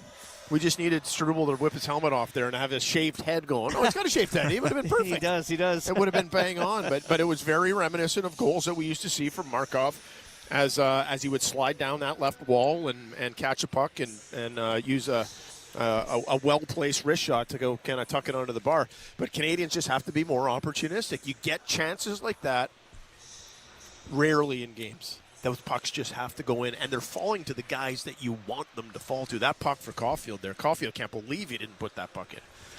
So, anyway, there's not much you can do about it now. But take from that, Mitch, is knowing that you can get there. It's not a question of, hey, we didn't get anything. Not only did you get shots, you got shots on the inside where you want them. So there's no reason to think that they won't be there in the next period. You just have to make it count. Oh, yeah, JP, and just to go back here to the depth of the Montreal Canadiens, how big of a concern, or if at all, is it that a waiver pickup like Alex Texier is playing alongside two skill guys? Is that because of his kind of resemblance that he has to an Alex Newhook type of player, or are the Canadiens just throwing stuff at the wall and seeing what sticks here in terms of line combinations? I don't think that they're throwing stuff at the wall. I appreciate the kind of angle that you're going with, Pete, but the way that I've always, and I think by this point our listeners know that the way that I've always viewed Texier is a guy who needs to play with good players. The question is, can you follow that up? If you're going to play in a second line, are you going to finish the year with 8 goals? Because if that's the case, then you can't play in the second line. If you're going to be in that spot, then you have to deliver. Now, Texier scored in the teens But I don't think that, it's something that you can expect for an extended period. But under the circumstances right now, as the Canadiens are trying to figure something out, trying to get themselves out of a rut, then I have no problem with them giving a chance to a guy like Texier to go up and play with Kapanen and play with Demidov. I don't have an issue with it. I don't think it's a long-term solution by any stretch. It might not even be a solution that lasts the entirety of this game, but I don't have a problem with St. Louis giving it a go. All right, I want to ask you two more here on the first intermission roundtable. The first thing, JP, it's more of an observation, if you will, than it is a question. But last year, during his rookie season, we spoke about Lane Hutson so much. Yeah. This year, it's like, we're used to it. Old news. Yesterday, or last night, against Ottawa, twice he battled Tkachuk and knocked him off his feet. First period here, he has the battle along the boards with Logan Stanley, who is literally, I'm not even exaggerating when I say literally a foot taller than him. He spins at the perfect time. Yeah. He out-muscles him along the wall, and he ends up popping free. Do we not give Lane, we always hear how small he is. Do we not give him enough credit for how strong he is? I don't know. That's a good point that you bring up. But what I will say is that I think you do see times where teams will target. They will try and bring the puck in on Hudson's side because they know that he can skate you into position. The question is whether or not he can defend you to the point where he can separate you from the puck. Now, there's no doubt in my mind that he's a strong kid. There's no question. The guys work too hard to be considered weak players. They're not. That's not the case. But when you're coming up against a guy like Stanley, what you're trying to do ultimately, if you're the smaller player, is you're just trying to find the angle, right?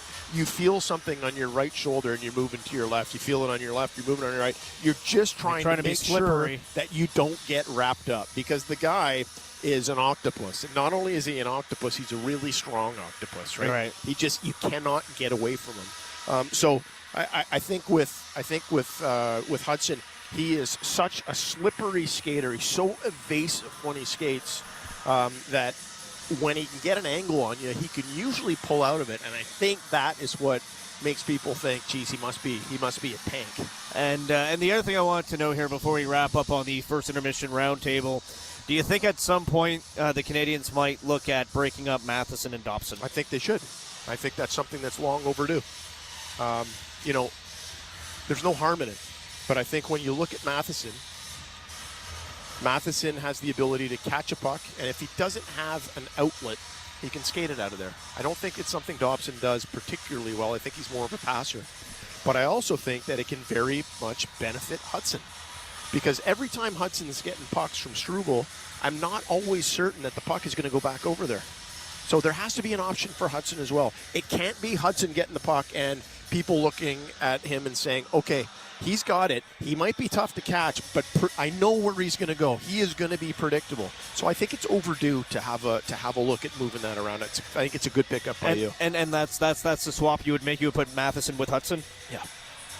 That's the way I would go. Definitely. It's worked in the past. Well, listen, and I, there's no problems there with kind of lefty righties at that point, right? I mean, of course, there's two lefties in Hudson and Matheson, but there's no problem with Dobson playing with Struble. I think that's fine, and I think that ultimately that is going to be the next set of moves that comes then. Thanks, JP. You got it. There's JP O'Connor, our color commentator here on Montreal Canadiens Hockey on TSN 690. I'm Mitch Geller with Peter Veronis here at the Bell Center. The Montreal Canadiens trail the Winnipeg Jets by a score of 1-0. Winnipeg's goal at 18:35, Mark Scheifele, his 14th. Coming up next, you're on TSN 690. We will get you caught up with the out-of-town scoreboard. CKGM AM is TSN 690. Live streaming and on demand on Apple CarPlay and Android Auto through the iHeartRadio Canada app. The Morning Show with Connor McKenna and Sean Starr. Two guys that wake up before the sun just to talk sports 4 hours a day. At 7:30, play along with a 3-star quiz. At 8:30, learn something new with the Athletics' Arpin Basu, RDS's Mark Denis, and TSN's Darren Dreger. And along the way and in between, some of the best parenting and golf advice anyone can get. The Morning Show with McKenna and Starr. Weekday mornings 6 to 10. TSN 690. Here, we like to keep it fresh because Tim's coffee is brewed fresh every 20 minutes. Whether you're on the go or at your desk, it's always the perfect time for Canada's favorite coffee, made with 100% premium Arabica beans. It's time for fresh. It's time for Tim's. Oh, he's going to need a quick tune-up after that fall. Oh, yeah, good point. Point S, proud partner of the Montreal Canadiens. Now, imagine being able to stop your car that fast on ice. Yeah, that'd be really cool. But tires don't sharpen very well. Yeah, good point. Point S, until December 20th, save up to $100 on a prepaid card when you buy 4 eligible Toyo tires. Details at points.ca. 50 or over? Talk to your healthcare provider about Prevnar 20, a pneumococcal pneumonia vaccine. Learn more at Prevnar20.ca. Craving great food, big games, and an unbeatable atmosphere? Head to La Cage. Whether you're here for the wings or the wins, or to have a good time, one thing's for sure. At La Cage, everyone's a fan.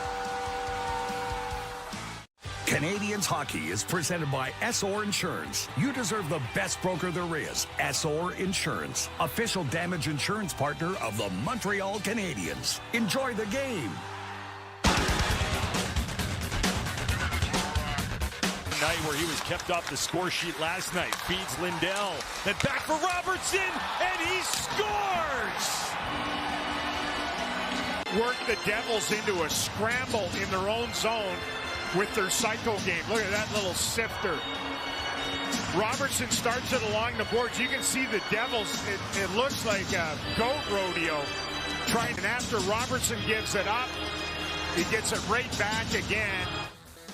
All about the sifter. Welcome back to the Bell Center. The Winnipeg Jets lead the Montreal Canadiens by a score of 1-0. I'm Mitch Gallo, and it's time for your out-of-town scoreboard. Not the busiest night in the National Hockey League, but you heard right there, Jason Robertson scoring his 17th goal of the season as the Dallas Stars lead the New Jersey Devils 2-0 in the second intermission. The other Dallas goal was scored by defenseman Miro Heiskanen. That was his fourth, so 2-0 after 2 in New Jersey between the Stars and the Devils. Elsewhere, the Philadelphia Flyers have a 4-1 lead on the Buffalo Sabres. That game now 5 minutes into the second period. Goals for Philadelphia from Cates, Brink, Konechny, and Trevor Zegras continues his good run since joining the Philadelphia Flyers.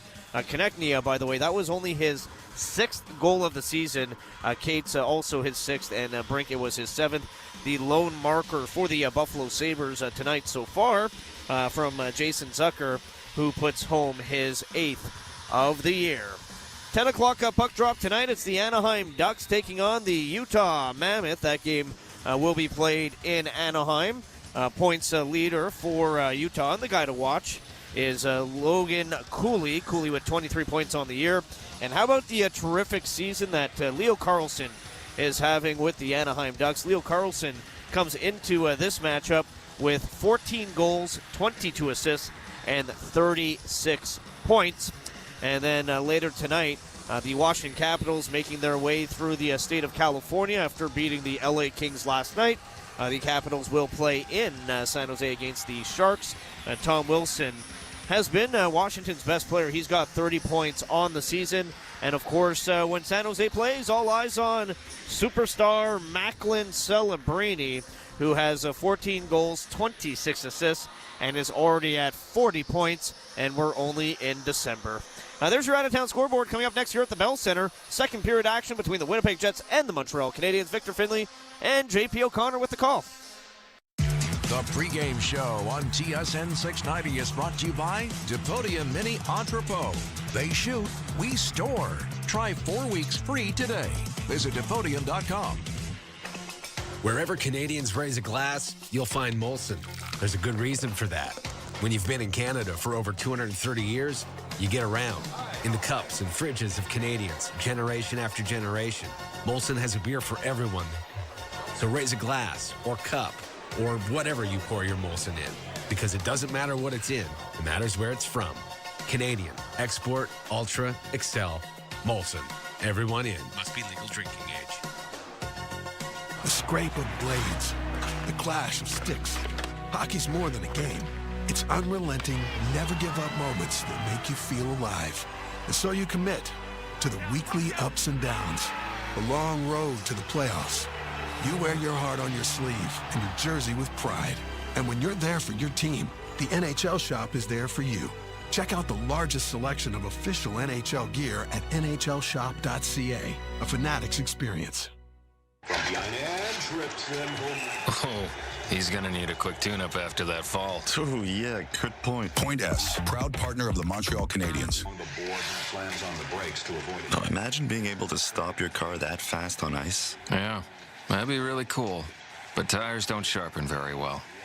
Yeah, good point. Point S, until December 20th, save up to $100 on a prepaid card when you buy 4 eligible Toyo tires. Details at points.ca. There's nothing like hockey night in Montreal. See the Habs live at the Bell Center and be part of the NHL's most electric atmosphere. Buy your tickets today. Hey fans, this is Josh Anderson. Get your tickets now at Canadiens.com/tickets. This is Montreal Canadiens hockey on your home of the Habs, TSN 690. Welcome back inside the Bell Center. About 40 seconds away from puck drop at the start of period number 2 between the Montreal Canadiens and the Winnipeg Jets. The score is 1-0 Winnipeg through 20 minutes. Victor Finley alongside JP O'Connor. As the goaltending has been the difference so far in this one. As JP, the Habs are looking to get back on the positive side of the second period, something they've seldom done. Well, it's been a real struggle this season, hasn't it, in the second periods? And for that reason alone, I think there's a couple of things that you might have to instill if you're Marty St. Louis so that you're not coming out -1 or -2 in the second, going back into the third. And you know, you might have to do some real basic things like limit the pinching that you're doing or make sure that, you know, you're almost mandating a third guy high in the zone so that you're not giving the easy ones up. So we'll see how it works here for the Canadiens in the second, but I'm sure they're looking for a pushback after not being able to capitalize on a couple of golden opportunities in the first. And here we go for the second period of play as we start off in the Winnipeg zone. Jets will carry it up to center with Gabriel Vilardi. In over the Montreal line with Kyle Connor. Back along the near side. It's chopped up the boards by Nick Suzuki. Digging for it.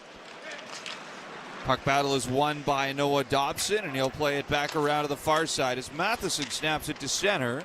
It'll be picked up by Josh Morrissey on Winnipeg. Back the other way we go. Scheifele, crossing pass, finds the mark for Connor. Pulled the trigger, and Dobish able to fend it off. Canadiens back through center ice. Here goes Nick Suzuki. Good stick from DeMello, knocks it away. And Mark Scheifele carries through the neutral zone. Handing off now, it's Gabe Vilardi, far wing. Directs it in behind the Montreal net. Caulfield pokes it over to Slavkovsky. And the Habs skate ahead to center. Slavkovsky looks to play it in. He'll peel off the change. Here goes Nino Niederreiter.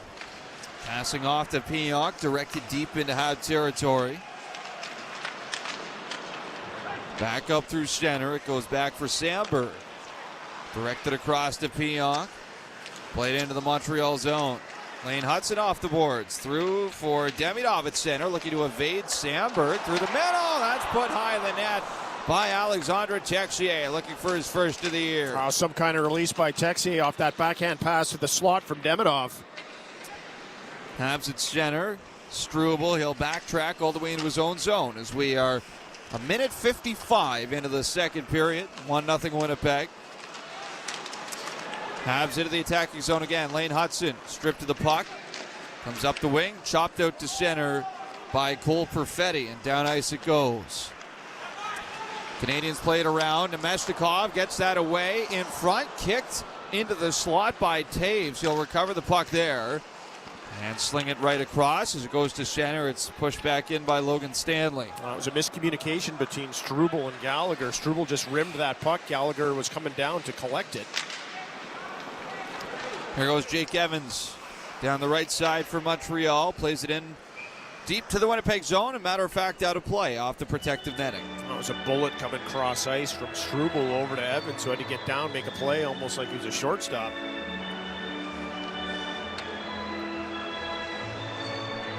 17:25 still to go in the second period. We'll have to keep an eye on Gallagher, having a chat at the end of that first period with Niederreiter.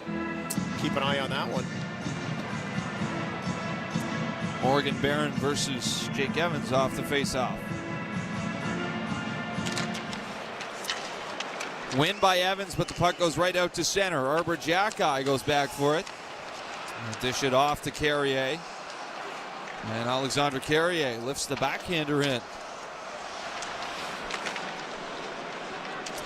Winnipeg with it. Dylan DeMello snapping it ahead for Josh Morrissey. Right into the Montreal zone. Taken by Josh Anderson and thrown right back out through center. Jets in their own zone. Cole Koepke over to Josh Morrissey. Off the glass and out.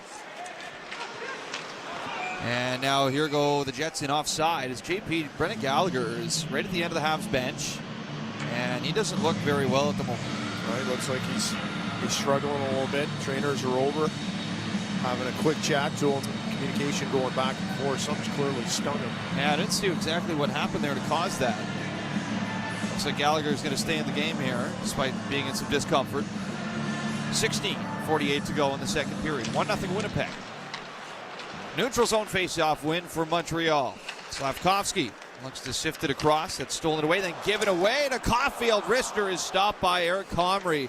That's another giveaway by the Jets in their own zone. That one courtesy of Dylan Samberg. A lot going on with their defensive core tonight. Miscommunication. Puck's just getting thrown to strange spots. Again, given away here by Pionk. Shot from Slavkovsky is stopped, and he put the rebound wide. Back to the line. Matheson down for Suzuki. And back to nobody at the line as Matheson and Dobson get crossed up.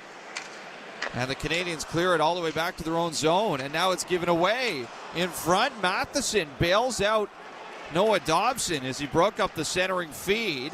Now here go the Habs the other way as Jared Davidson unleashes a wrister that's caught by Comrie. Sloppy play here off of that sequence at both ends of the ice. It sure was. Stefan Robida just having a chat with his defensive group right now.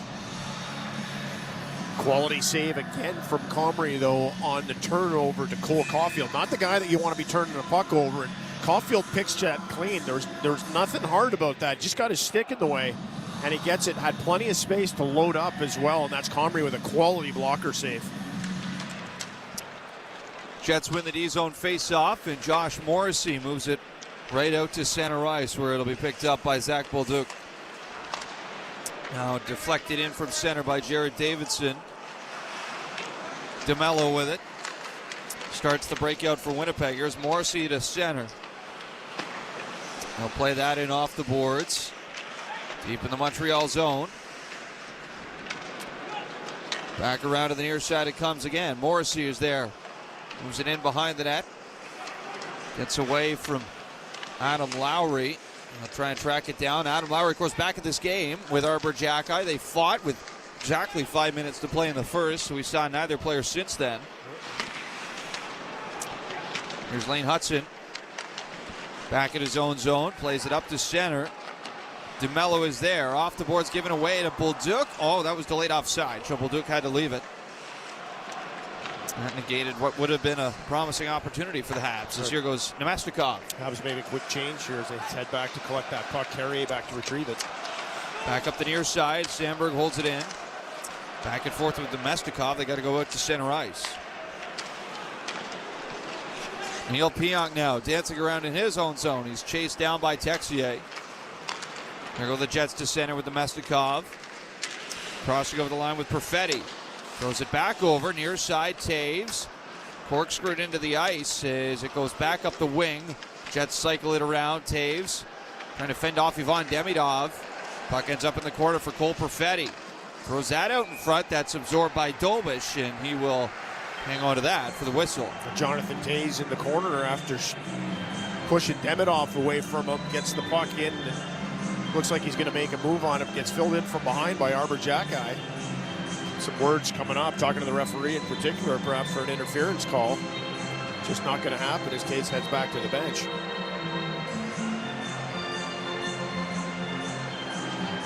Scheifele in on the draw right now against Nick Suzuki. And Shifley wins it right back to the line for DeMello. Off to Morrissey. Hard slap shot. Loose in front. Quickly cleared away out of the blue paint by Suzuki. Now Morrissey sifts it back up ice. Here goes Gabriel Velarde with a shot. And a good stick there by Matheson. Redirects that well high and out of play. Well, that's some kind of play from Mike Matheson. We talked about the Montreal Canadiens last night against Ottawa in their own zone and just not being mindful, but give Mike Matheson credit on that last play. Gets control of the stick, net front, lifts it up in the air, allows Suzuki to come in and clear that puck that was basically just sitting on the goal line waiting to be tapped in by one of the Jets. Face-off blocker side on Dobish. It's won back by Montreal. Matheson passes over. Here's Dobson slowly ahead to center. Picked off by Winnipeg. Josh Morrissey. Over to Velarde. Back to DeMello. And he'll move that up to center. It's ramped in by Shifley. Hits the shelf of the boards in the Montreal end. As they battle for it now in the corner. Kyle Connor scampers in behind the net. Angles to the line for DeMello. Into the slot. Shifley tried to move that in front. Broke it up by Matheson. Up ice for Slavkovsky through center. Here goes Nick Suzuki with it. In with Caulfield. Far side Caulfield. Slavkovsky, Suzuki in front. Hudson with his shot. Went off the stick of Morrissey and wide. Now Caulfield digging for it off the boards. Puck comes loose for DeMello behind his own net. Let's play that around for looking for Velarde anyway. Hobbs it to the forecheck here as Evans gets that down low. Comes back up to center. Looses. It's picked up by Evans. Brings it in. Tries a shot. Good stick from DeMello this time. Redirects the puck high and out. That's a quality offensive sequence by the Canadiens. Best of the period by far. 12:49 to go in the second period. Still 1-0 Winnipeg on Habs Hockey on TSN 690.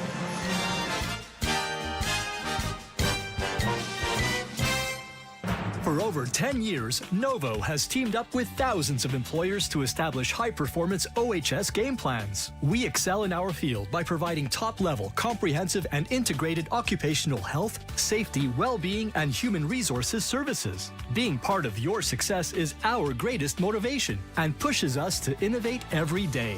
Together, we are creating healthy, dedicated, and safe workplaces. Novo is a proud partner of the Montreal Canadiens. Here, we like to keep it fresh because Tim's coffee is brewed fresh every 20 minutes. Whether you're on the go or at your desk, it's always the perfect time for Canada's favorite coffee. Made with 100% premium Arabica beans. It's time for fresh. It's time for Tim's. Craving great food, big games, and an unbeatable atmosphere? Head to La Cage. Whether you're here for the wings or the wins, or to have a good time, one thing's for sure. At La Cage, everyone's a fan. For 60 years, Delmar has delivered excellence. Strikes, delays, tariffs, challenge accepted. With global reach, smart tech, and supply chain mavens, Delmar's proactive approach ensures your cargo keeps moving. DelmarCargo.com. Logistics made simple. The legacy continues with a special rock celebration. Live. March 10th, Glass Bell. Live with Big Wreck and special guest The Damn Truth. Tickets on sale now at eventcode.ca. The home of your Montreal Canadiens. TSN 690. 12:49 to go in the second period. Almost through the halfway mark of this game. Habs still pressing for the first of the night, trailing 1-0. Saw some nice tic-tac-toe passing out of the first line with Suzuki Caulfield and a bump down into the down below the goal line to Uri Slavkovsky. Face-off coming up here, blocker side on Comrie. If you're just joining us, Comrie has been excellent tonight, turning aside all 14 shots sent his way as the Habs win it back off the face-off. Here's Lane Hudson, darts around far side, looks to center for Anderson, bobbled the puck, and Winnipeg throw it up the boards. And turn it over. Gallagher in front. Shot stopped by Comrie. The rebound evades Anderson as it goes back up the boards. Again, Winnipeg throwing it around to their own zone. And once again, they get away with it as Montreal give it away again here. Now Niederreiter near side on the Habs end of the ice. Niederreiter off the boards, directs it in behind for Lowry. Back to the line for Sandberg. Long shot, that's deflected by Iafallo.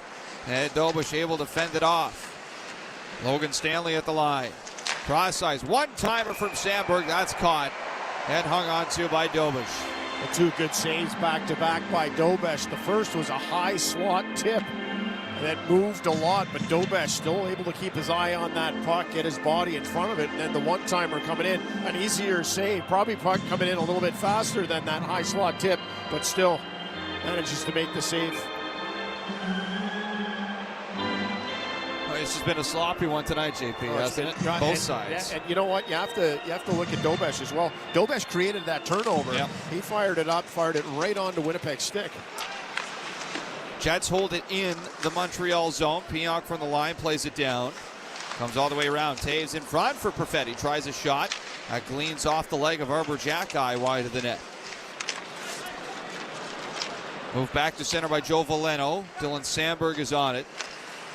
Pionk passing ahead for Nemestikov. That's almost given away at the line. Bolduc was in the way. Jets recover it. And back through center now. Here goes Nemestikov. Over the Montreal line. Back to center ice where it's picked up by Sandberg. Not given away. Here go the Habs. Far side. Left wing. Joe Veleno. Carries it in behind the Winnipeg net. Around it comes for Alexandre Carrier. Right back around to the far side for Jackeye. Along the boards, Jackeye into the corner. Out in front it comes, but all the way back to Carrier at the line off his backhand. Now Bolduc up high. Tries a wrister. That's caught by Comrie. And he'll squeeze that shut. With traffic in front from Davidson. He gets tied up there. Taking a moment to get separated from Jonathan Taves. Taves coming in to try and find Davidson. Davidson right at the top of the blue paint, exactly where he needs to be, but Comrie gets his glove out in time on that Bolduc shot that comes in. Davidson comes back into the lineup, seems to be out of the doghouse after that ill-timed penalty that he took the other night. I wondered when we might see Jared Davidson get a chance to get back at it. His old teammate from Seattle's the backup tonight for Winnipeg, Thomas Milic. They won a Western Hockey League championship together. As Morgan Barron will face off against Oliver Kapanen in the Winnipeg zone. False start. We're going to do it again. Of course, this used to be a special game. It probably still is to some degree for Morgan Barron. Of course. He would face his brother Justin. Flight coming in from Halifax with the parents. Yep. The Jets win it back. This is moved up the wing, cut off by Lane Hudson. There's a hard drive from Kapanen, but he smacked it wide of the net. Habs work the puck up high in the slot. Demidov looks to center. That gets away from Hudson. Delayed penalty. Upcoming, though, as here's Demidov at the line. Dobush off the ice for 6-on-5. Suzuki plays it into the corner. Touched by Dylan DeMello, and Montreal are going to get the first power play of the night. Comes almost halfway through this game exactly. This is a chance the Habs have been looking for here as they get their offensive footing to try and tie this game. Winnipeg number 70, minor penalty slashing. Habs power play is brought to you by Ford of Canada, official partner of the Montreal Canadiens. Canadiens not able to capitalize on some nice chances in the first period, and I think this is exactly what they've been waiting for right now. Is this is a slashing call. Hudson in the slot looked like he was going to be able to trigger that puck, but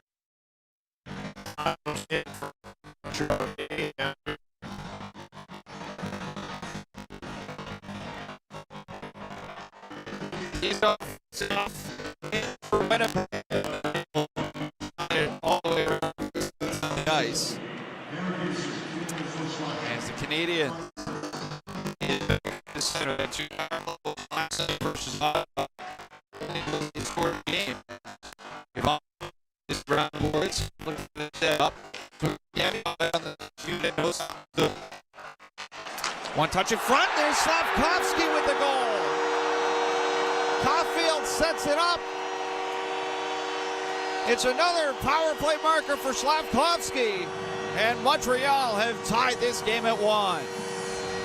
Well, for as good as the Jets goaltender Comrie has been this evening, there's no way he's catching up to this puck. It's an easy play, quick play on the backhand, down the half wall from Suzuki on to Caulfield. Caulfield knows exactly where this is going. The timing play is on. It's right on the Slavkovsky stick. Maybe a 6-foot pass. Slavkovsky triggers and he goes far side, just under the bar. Comrie can't see it, can't catch up. Canadiens tie. So Juraj Slavkovsky is tied a career high with 6 power play goals and a whole lot of time left in his regular season. His 9th of the year. And Caulfield's going to extend the point streak to 9. I believe Suzuki's going to get a secondary assist on that as well. So the big guns for Montreal getting them right back in it to tie this game at 1. Well, that's 9 points, and that's 8 consecutive games with an assist for Caulfield. And indeed, Suzuki gets the secondary assist on it. As here go the Jets into the attacking zone. Far side, Scheifele lost it in his feet. Caulfield plays it off the boards. It's held in, though, by Kyle Connor. Now Velarde, long try, usually caught, and frozen by Dobish. 9:21 to go in the second period. We crossed the midway mark of this one. Power play goal. Juraj Slavkovsky has tied the game at 1 on Habs Hockey on TSN 690. Craving great food, big games, and an unbeatable atmosphere? Head to La Cage. Whether you're here for the wings or the wins, or to have a good time, one thing's for sure. At La Cage, everyone's a fan. Hello? Hi, Mom. Casserole is a disaster. Did you follow my recipe? I sure did. Except I used tofu instead of turkey, and I didn't have sage, so I used cilantro. So, you didn't follow my recipe. Some calls are too good to miss. Stay close this holiday season on Canada's best 5G Plus network. Visit a Bell store or bell.ca/holiday to check out amazing offers on phones and plans. Bell. Connection is everything. $1 wings, $1 wings, $1 wings. Boston Pizza has the ultimate lineup. During every Montreal game this season, our wings are only $1 each at Boston Pizza. Come in for some delicious wings, an ice-cold Molson, and a great game. Now that's a winning trio. Visit bostonpizza.com to find a Boston Pizza near you and reserve your table. Boston Pizza is the place to be. See details in restaurant.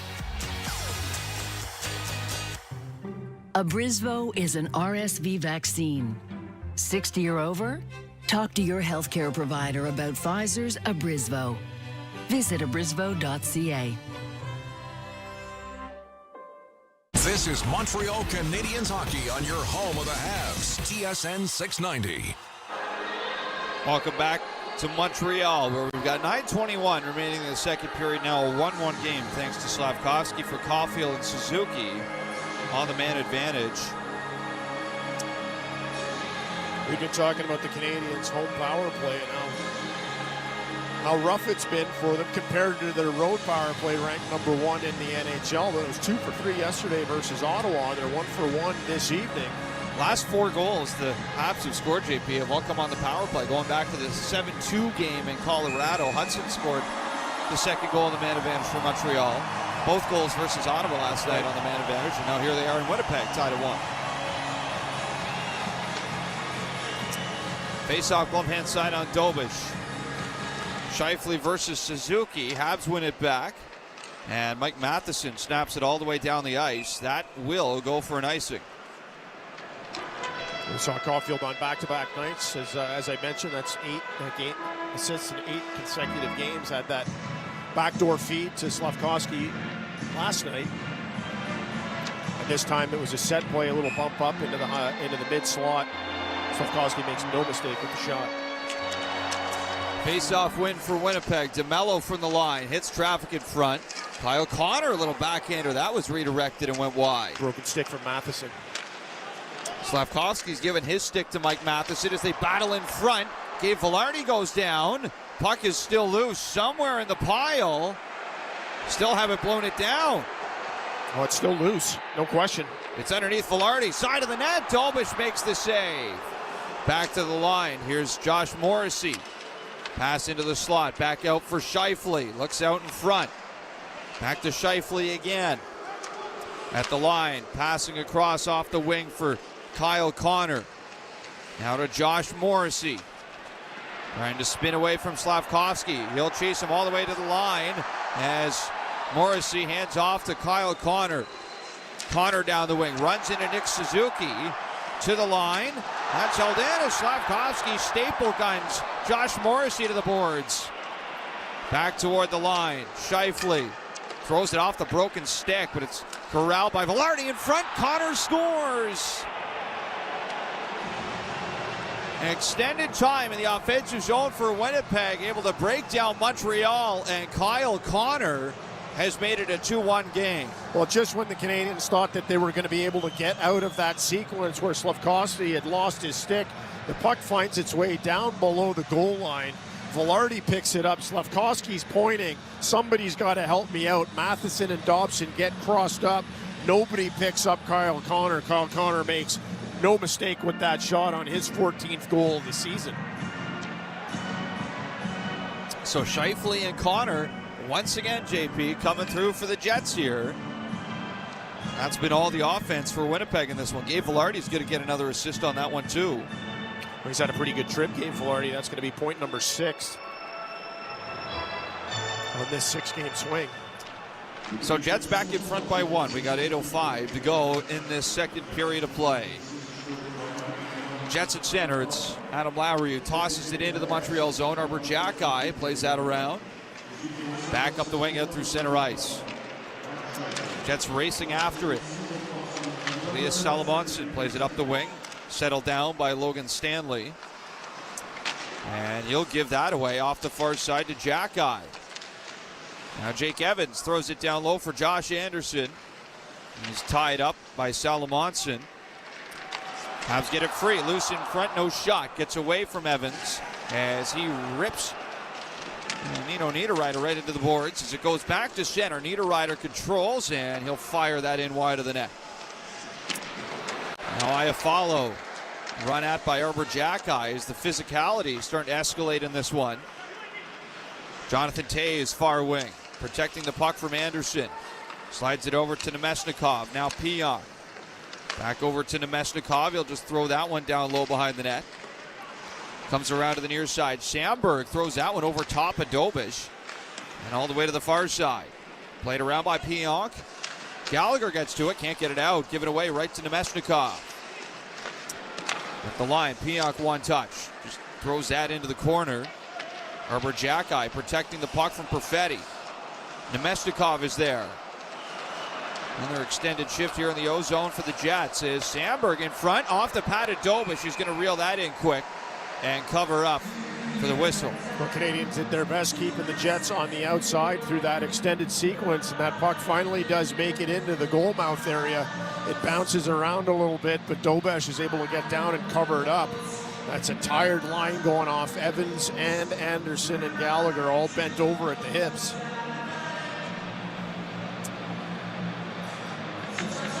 Only 6:31 here to go the period. Shots now 20-17 in favor of Winnipeg. Leading this game as well 2-1.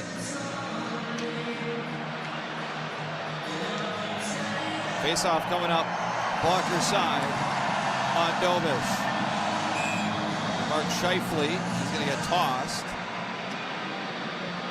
So Gabe Velarde will face off against Oliver Kapanen, and the Montreal Canadiens control it off the draw. It's Matheson throws it around the boards. It's locked up now by Carrier, or check that, that's Texier. And Dylan DeMello. Puck's not going anywhere here. Everyone's watching it. And finally it comes loose for Winnipeg. DeMello throws it in front. Scheifele with the shot. Ricochets off the stick of Dobson and wide. Now nudged ahead to center. Here goes Texier. He'll throw it in for Montreal as it rides around the boards. Demidov into the corner. Centers! Scores! Oliver Kapanen! Off the feed from Demidov. And Montreal tie the game at 2. Well, there's nothing lucky about this play at all as Texier rims it around the boards. And as he does so, Demidov is already looking over his shoulder, trying to figure out where everybody's headed. And it's a quick move, collects the puck, fires it right into the slot. Kapanen is ready, and he's loaded. And he deposits that puck calmly behind Comrie for his 8th goal of the season on a one-time. And Yvonne Demidov will pick up a big assist there to hit the 20-point plateau this season as a rookie. Capitan is up to 8 goals and 14 points now in game number 26. So Montreal fighting back in this second period. They've tied the game twice now. They got just under 6 minutes to play in this period. And Winnipeg back behind their own net. All the way up to center ice. This is swung at by Morgan Barron. Played in behind the Montreal net. Tanner Pearson into the forecheck. Tied up with Struble. Taken away by Winnipeg on the far side. Cole Koepke rolls it down low. Pearson tried to center. That goes off of Veleno. And back in behind the net where Lane Hutson will slow it down. Hudson starts back up to center. Here goes Veleno. Crossing in over the line was Zach Bolduc. Played around the boards. Far side. Davidson first to it. Back over to Veleno. Veleno gets away from Stanley. Trying to find Bolduc. He couldn't pull the trigger. Now Nito Niederreiter to center. Flips it in to the Montreal zone. Iafallo chasing after it. Comes back up the near side for Bolduc, and he'll chip it to center. Now in on the right side, Alexandre Carrier. Down low behind the Winnipeg net. Puck comes out in front. Here's Arbor Jacki with a shot. That deflects off of Iafallo. Way up in the air. It stays in play. Side of the net, Nick Suzuki to the line. Carrier. Weak pass. Caulfield able to reel it in anyway. Caulfield looks to skate in down low. He's followed by Pionk. Hands off Slavkovsky looking across. He was trying to find Suzuki on the doorstep. That was blocked by Sandberg. And puck rolling all the way down the ice will go for an icing. Another impressive sequence by the Montreal Canadiens. And you're right, Victor. Suzuki wide open on that back door. Sandberg gets down. You can see him. He's shaking his hand where that puck from Slavkovsky clearly has hit him in the palm.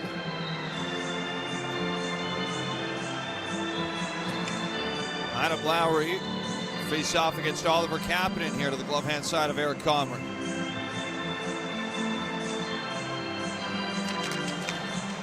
And the Canadiens win it back. Here's Lane Hutson over to Demidov. Near side, can't make a move on Sandberg. And Sandberg able to get this up to center ice for Iafallo. Chipped in right past Lane Hutson. They'll both go after in the corner. Puck comes loose for Demidov near wing. Demidov flattens the puck. Skates ahead to center. He'll chip it in off the glass. Goes right after it again. Demidov in behind the net, spinning away from Morrissey. Off to Texier. Now tied up by Dylan DeMello. Puck is wedged up along the kick plate. Demidov is trying to get it loose. It does come back to the line. Struble over to Lane Hutson. Hutson at the line, tries the shot, blockered away by Comrie into the corner. Back to the point again for Lane Hutson. Off on the far side, Demidov in front, Kapanen there! Pad save made by Comrie. Still loose in front, Texier, fans on the try.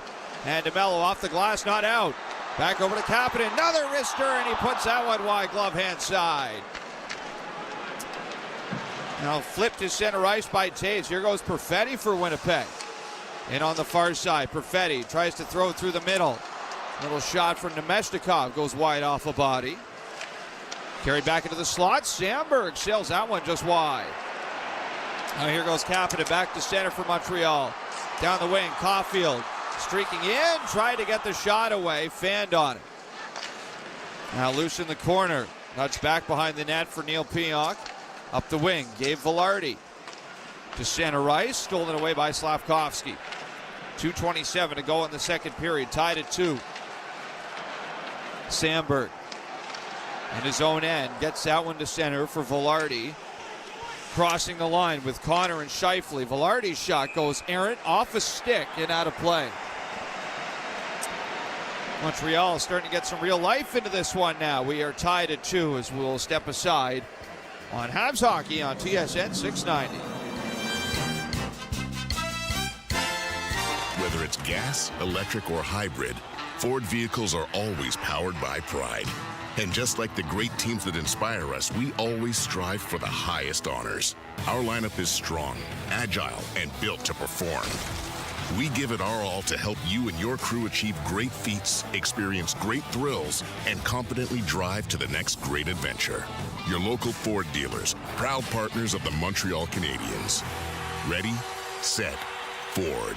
Here, we like to keep it fresh because Tim's coffee is brewed fresh every 20 minutes. Whether you're on the go or at your desk, it's always the perfect time for Canada's favorite coffee. Made with 100% premium Arabica beans. It's time for fresh. It's time for Tim's. Are you looking for an insurance broker, passionate and professional? With 65 years of experience, SO Insurance has proven to be totally dedicated to serving its clients. Present in 12 regions in Quebec, their brokers have one priority: to find you the best offer available to insure your home, car, and all other types of motorized vehicles. Call 833-370-2704 or visit SOR.ca to ask for a quote. You deserve the best broker there is. SO Insurance, official damage insurance partner of the Montreal Canadiens.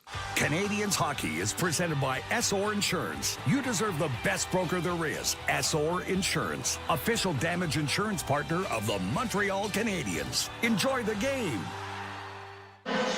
Welcome back inside the Bell Center. 2:13 to go in the second period. 2-2 tie, and Ivan Demidov, JP, has started to come alive in this game. My goodness, the passing that we've seen from Demidov in the last 5 minutes or so here is he's been unconscious. The pass out to Kapanen for his 8th goal of the season, and then Kapanen almost bags another one with a cross-seam pass into the high slot right onto Kapanen's stick. He blows it wide past the net, but very impressive. Kapanen has got to be able to capitalize on all of these chances. He's going to be a rich kid when next contract comes up. Ozone face-off for Winnipeg, trying to muscle it back. Veleno sends it right in on Dolbish. He has to steer that aside. To the line, Morrissey picks it off for the Jets. Cross ice, DeMello throws that on net. Easy catch for Dolbish.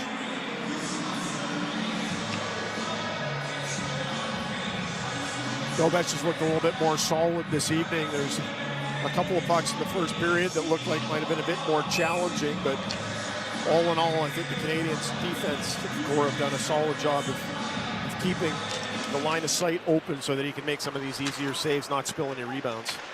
Habs control the face-off back in their own zone, played all the way out through center. Anderson in on the forecheck, all over DeMello. Evans picks it up far corner. Has to slip it down low for Josh Anderson.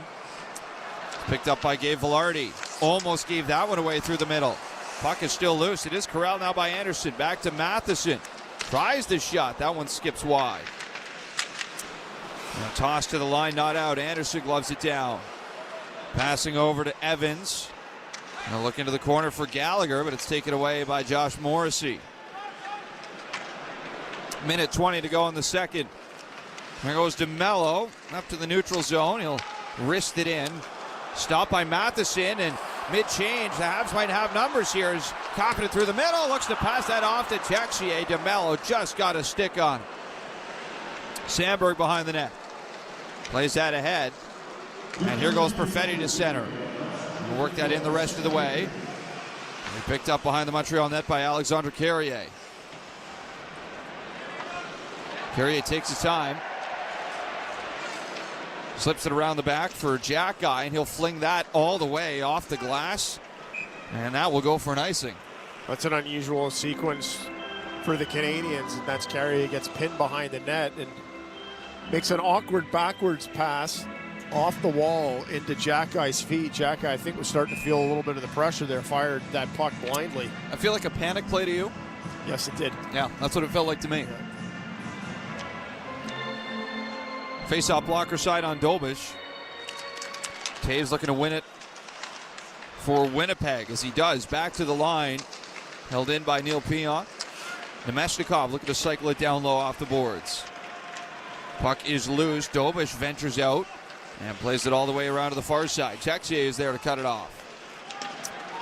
Looking back to the near side. Fired cross ice by Demidov. Tapped ahead by Pionk. And Nemeshnikov lost an edge, gets right back up.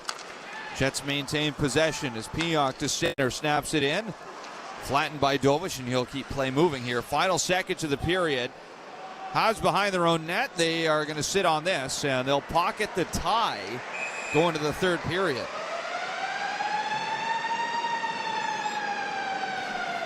Canadiens unlucky there in that second period, Victor, not to be up a couple. I think that's the best second period we've seen them play in quite some time. Comrie with another solid period, but just can't stop Slavkovsky on the power play, and Kapanen with a tremendous shot just above the blocker. That was a positive period for Montreal. They outscored the Jets 2-1 in the second. Slavkovsky and Kapanen. Kyle Connor, the lone goal for Winnipeg. It is tied at 2 through 40 minutes of play. We'll be back on the other side of the break with the second intermission roundtable coming your way next on Habs Hockey on TSN 690.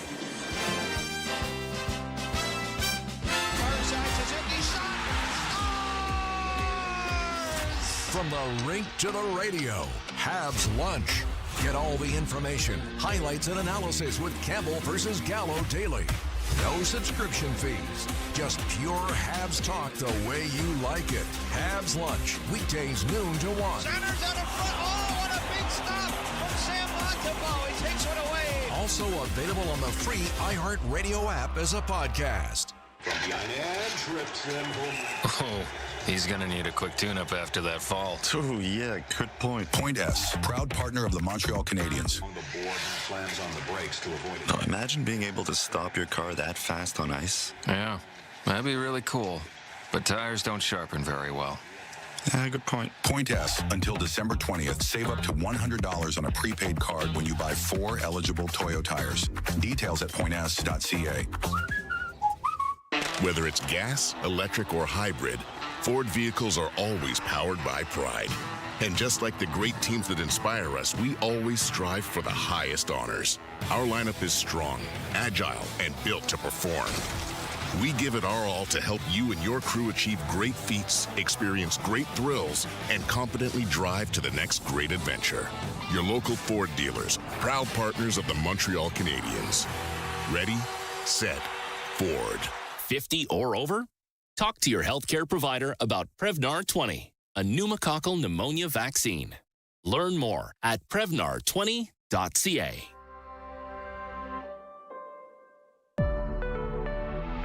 Hello? Hi, Mom. Casserole is a disaster. Did you follow my recipe? I sure did. Except I used tofu instead of turkey, and I didn't have sage, so I used cilantro. So you didn't follow my recipe? Some calls are too good to miss. Stay close this holiday season on Canada's best 5G Plus network. Visit a Bell store or bell.ca/holiday to check out amazing offers on phones and plans. Bell. Connection is everything. There's nothing like hockey night in Montreal. See the Habs live at the Bell Centre and be part of the NHL's most electric atmosphere. Buy your tickets today. Hey fans, this is Josh Anderson. Get your tickets now at Canadiens.com/tickets. Canadiens hockey is presented by SOR Insurance. You deserve the best broker there is. SOR Insurance, official damage insurance partner of the Montreal Canadiens. Enjoy the game. One touch in front. There's Slavkovsky with the goal. Caulfield sets it up. It's another power play marker for Slavkovsky. And Montreal have tied this game at 1. Now nudged ahead to center. Here goes Texier. He'll throw it in for Montreal as it rides around the boards. Demidov into the corner. Centers. Scores! Oliver Kapanen. Off the feed from Demidov. And Montreal tie the game at 2. Back to Montreal Canadiens hockey on TSN 690. Winnipeg Jets, Montreal Canadiens tied up at 2 after 2 periods of play. Your second period scoring summary, 9:59. Juraj Slavkovsky, power play goal. His 9th with Cole Caulfield and Nick Suzuki getting assists. 53, Kyle Connor from Gabriel Velarde and Mark Scheifele. That was Connor's 14th goal of the season. And then 14:03, Oliver Kapanen, goal number 8 on the year. Ivan Demidov and Alexander Texier get assists. I'm Mitch Gallo with Peter Vrionis, and it's time for the second intermission roundtable. Victor, we are through 40 minutes. The Canadiens did not play poorly in the second period specifically. How about that? A good second period. Well, I think it goes back to the first period, too. I didn't think they played... Well, I should say at times they didn't play poorly in the first period as well. The one thing I didn't like tonight about their game, more so in the first and the second, was puck management. And to be honest, they did get sloppy with that too in the second period. But I think there's a lot of things that carried over from the first as well, and just really felt like they were playing with some fire in their game towards the end of the second period in particular. A lot of guys feel like it looks anyways to me from up here like they're really digging in. Caulfield, Demidov, Matheson a little bit, whatever. It just feels like some of those guys really feel like this is a game within their grasp tonight, and they're not going to give up easy, even though Comrie makes a couple big saves in the first period that should have been a period probably at the end of it where Montreal come away with the lead. Victor, I want to ask you about Juraj Slafkovsky, and he's a guy that in the past couple of nights I think has been so engaged, and I even went as far as to say that I thought he was their best player last night, and looks pretty good tonight as well. So what do you make of him just really stepping up and showing that he wants to be involved and adjusting to any situation that the Canadiens are throwing him into? Well, I wouldn't say it's anything we haven't seen before from Slafkovsky. I mean, I like he showed some fire, right? Running, I forget who it was on Winnipeg, into the boards without his stick. That's a play that Winnipeg ended up scoring on. But, you definitely don't not like to see Slafkovsky kind of running around, throwing his weight around like that. And obviously gets another power play goal, which great for him, but he gets, some great feeds as well from Suzuki to Caulfield to make that play happen. So he's looked good again. I think it's just this is more so the norm, I think, for Slafkovsky now than a flash in the pan, right, so to say. So I think it's good news for a lot of folks, I think, to hear that this is something we're probably going to be, I think, more used to seeing from Slafkovsky on a nightly basis. All about the fact, Victor, that he goes on a good stretch of games. Martin St. Louis talks about young players and the need for that last box to be checked off, which is consistency. And, I thought even in the Colorado game, he was one of the more noticeable Canadiens players. Peter mentioned the game last night against Ottawa. He scores in that game. Like, the consistency has been there a little bit more. And what does Martin St. Louis do? Just as it seems like it clicked with Kapanen and Demidov, tonight he puts him back on the first line. Maybe Bolduc is part of that too. Mm-hmm. But at the same time, what do you think about St. Louis making the move to put him back on the top unit? Well, we saw him do that late in the Ottawa game too, right? Or the last couple games. It's he's been putting those three together in sort of situational occurrences. So, I think there's been good things without a question that we've seen with Slafkovsky on that line with Kapanen and Demidov. But I think just the fact that the team is sliding a little bit right now. They lost 2 in a row. You're looking for some familiarity, and you're looking for guys that you've had success with at the start of the year. That line was one of the best in the NHL at the start of the season, bar none, by any metric you measure it by. So that's the safety blanket, right? Like when things aren't going particularly great for the team, that's a combination you can put together, and there's a very high chance that they're going to have success. So I don't even know if it was really anything that wasn't happening or anything that Demidov or Kapanen did to not make that work on the second line, or Slafkovsky for his part as well. I think it was more so just about getting some familiarity back and knowing what works to try and get the Habs out of this little mini slump. And the goaltending today hasn't been exceptional, but what do you make of Jakub Dobeš keeping the game at 2-2 there? I think he's been all right. Just kind of middle-of-the-road performance for me tonight. Not anything spectacular, not anything terrible either. I mean, just kind of middle of the road.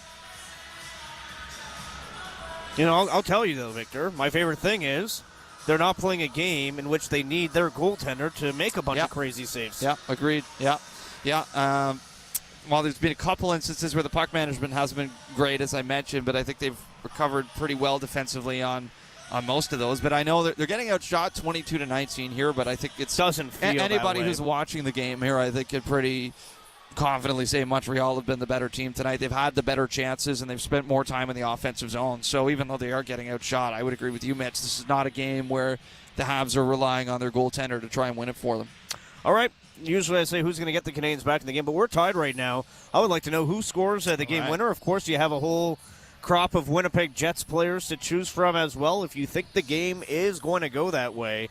I'm going to start with Peter. Oh, why me all the time? because it's easiest to start.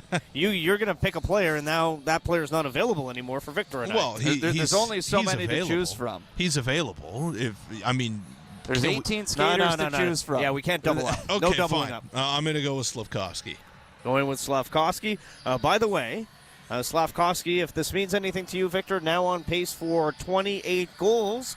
If he puts in another one, that would put him on track for a 30-goal season.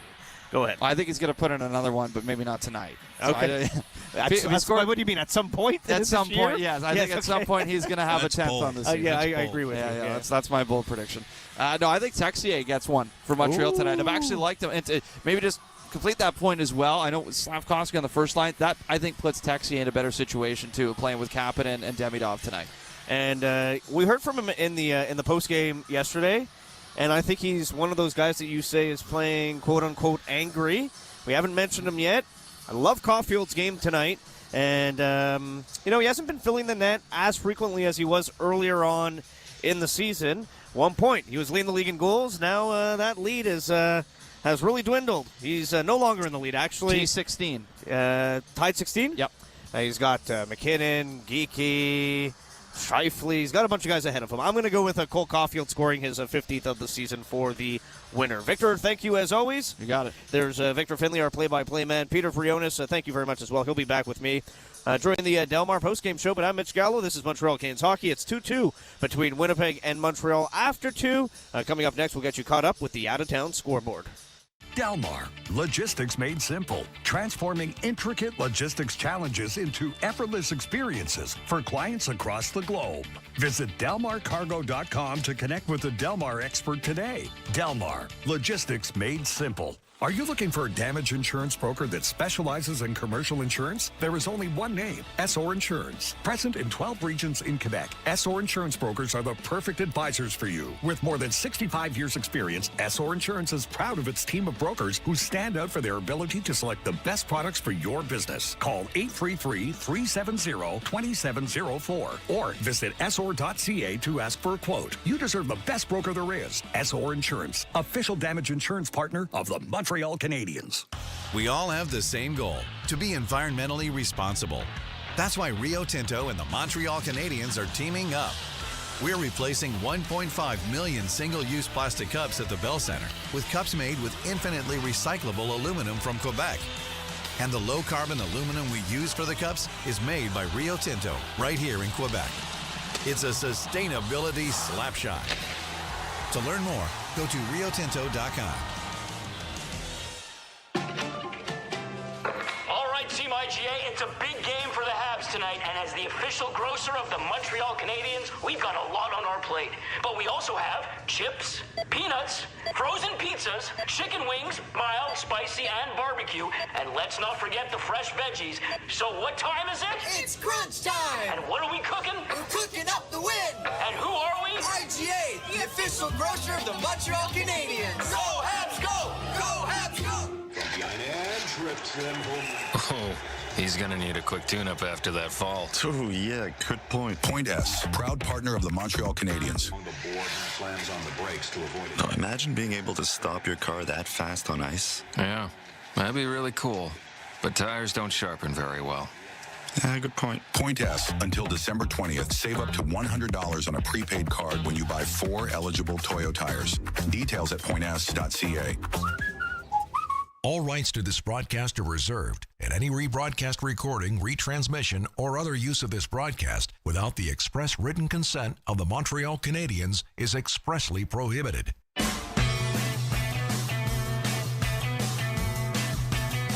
Now, Shanghai. Scoring, deflection!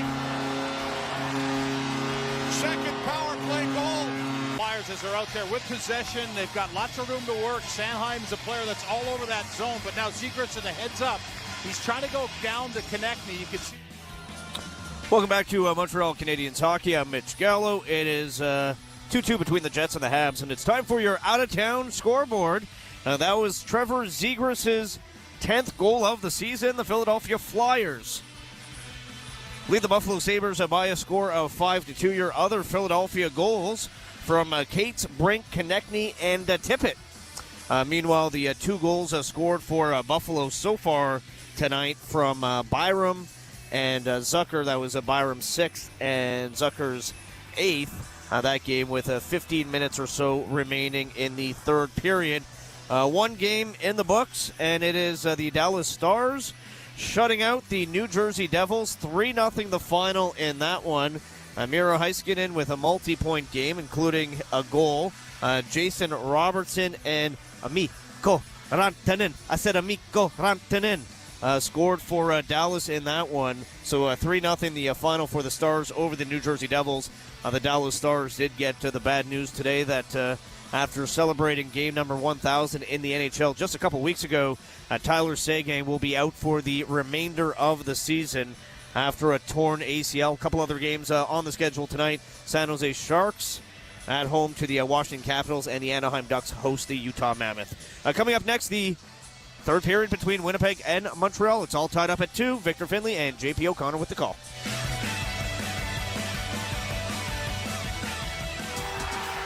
You don't want to miss the next Molson and Montreal Canadiens viewing party on Saturday, December 6th at Shea Miller in Montreal. Come cheer on the Canadiens with fellow fans. Plenty of prizes, including game tickets, jerseys, alumni appearances, entertainment, and Molson specials. Join us at a Destination Canadiens bar near you for all Molson's own viewing parties throughout the season. For full locations and dates, visit zonemolson.ca. Must be legal drinking age. We all have the same goal, to be environmentally responsible. That's why Rio Tinto and the Montreal Canadiens are teaming up. We're replacing 1.5 million single-use plastic cups at the Bell Center with cups made with infinitely recyclable aluminum from Quebec. And the low-carbon aluminum we use for the cups is made by Rio Tinto right here in Quebec. It's a sustainability slapshot. To learn more, go to riotinto.com.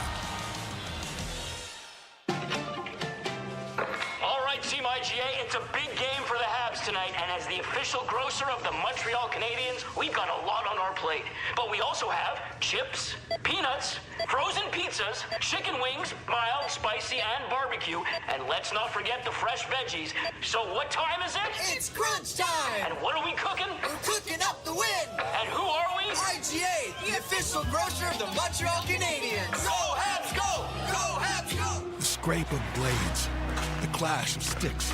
Hockey's more than a game. It's unrelenting, never-give-up moments that make you feel alive. And so you commit to the weekly ups and downs, the long road to the playoffs. You wear your heart on your sleeve and your jersey with pride.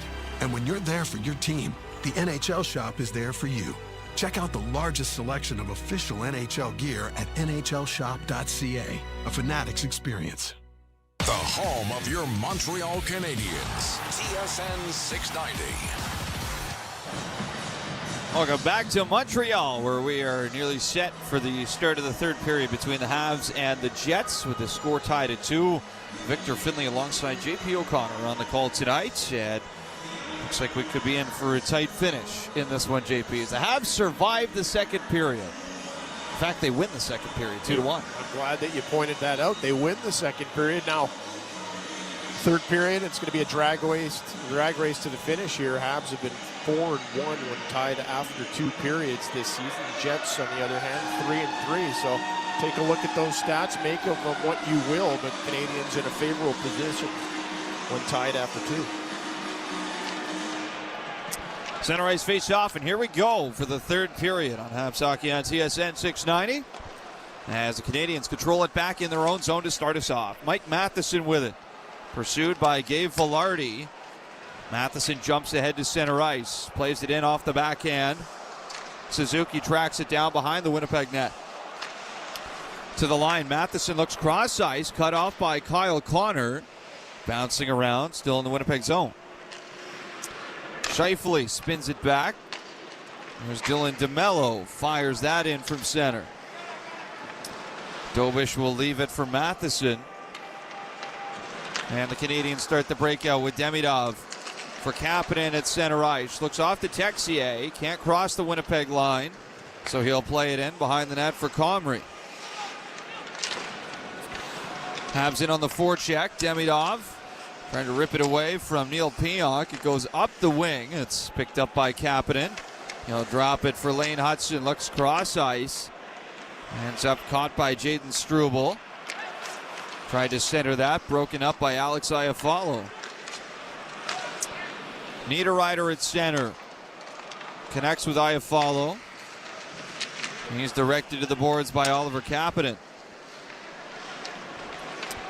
Minute and a half into the third period. 2-2 tie. Alexandre Carrier will sit on it behind the Montreal net.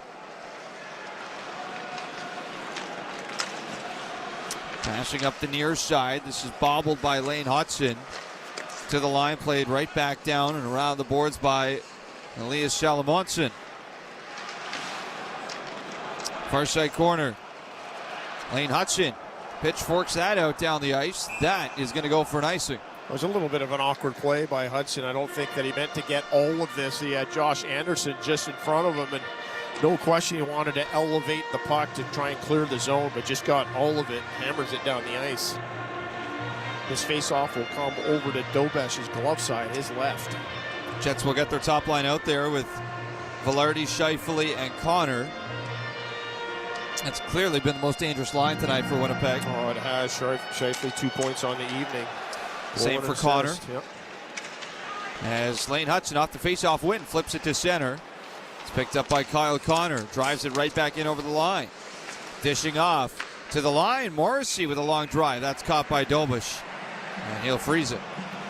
You can see the creativity and the explosion there with Connor as he slips a check through the neutral zone, walks in past Jake Evans, checks that puck off to the wall, and then follows it onto the net as it gets delivered in by Morrissey.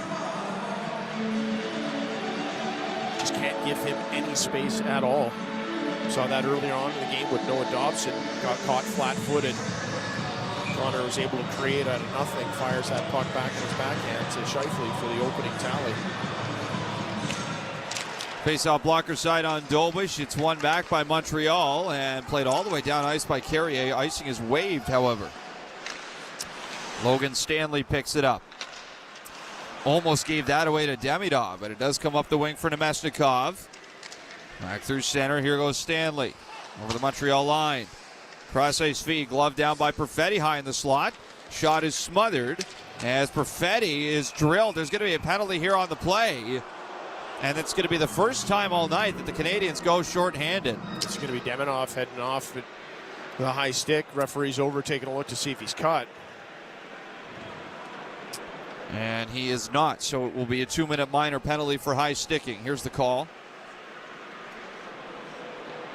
Montreal penalty number 93. 2-minute minor for high sticking. That's an innocent enough play. As the puck actually gets chipped up into the air, Perfetti brings it down with his stick, and as everybody's trying to battle for position and scramble for the puck, Demidov's stick comes up, catches Perfetti right in the chin. Habs penalty kill brought to you by Popeyes Quebec. So face off to the glove hand side of Dobish. Habs win it back. Here's Matheson, chance to clear, and he does. This Winnipeg power play was best in the National Hockey League last year, sparkling 28.9%. No Ehlers, though, this year, and they're down to 10th in the league at 22.1%. Only one power play goal in their last 5, 1 for 14, 7% on that run. Filtered into the Montreal zone. Around it goes for Josh Anderson, and another chance to clear is taken advantage of as Eric Comrie leaves it behind the net for Josh Morrissey. Morrissey drops it back for Kyle Connor. Up to center. In over the Montreal line. Off to Gabe Velarde. Back to the line for Morrissey. Connor, right side wing. Down low, Iafallo looks across. That's blocked by Mike Matheson. Carrier picks it up and fires that off the glass and out. No mistake at all there by Carrier as he collects the puck. That's a brave lie down by Matheson along the post area as he cuts off that pass coming in on Dobish. Perfetti leaves it at center for Nemesnikov. Tries a shot. Glove save made by Dobish, and there's no rebound in sight. Nemesnikov follows that play in. Pretty harmless shot in on Dobish on a power play. You got to wonder if that's the best opportunity, if that's really where you want to trigger it there. Or do you get set up in the zone as your second wave comes out and try to move the puck around, get a better look?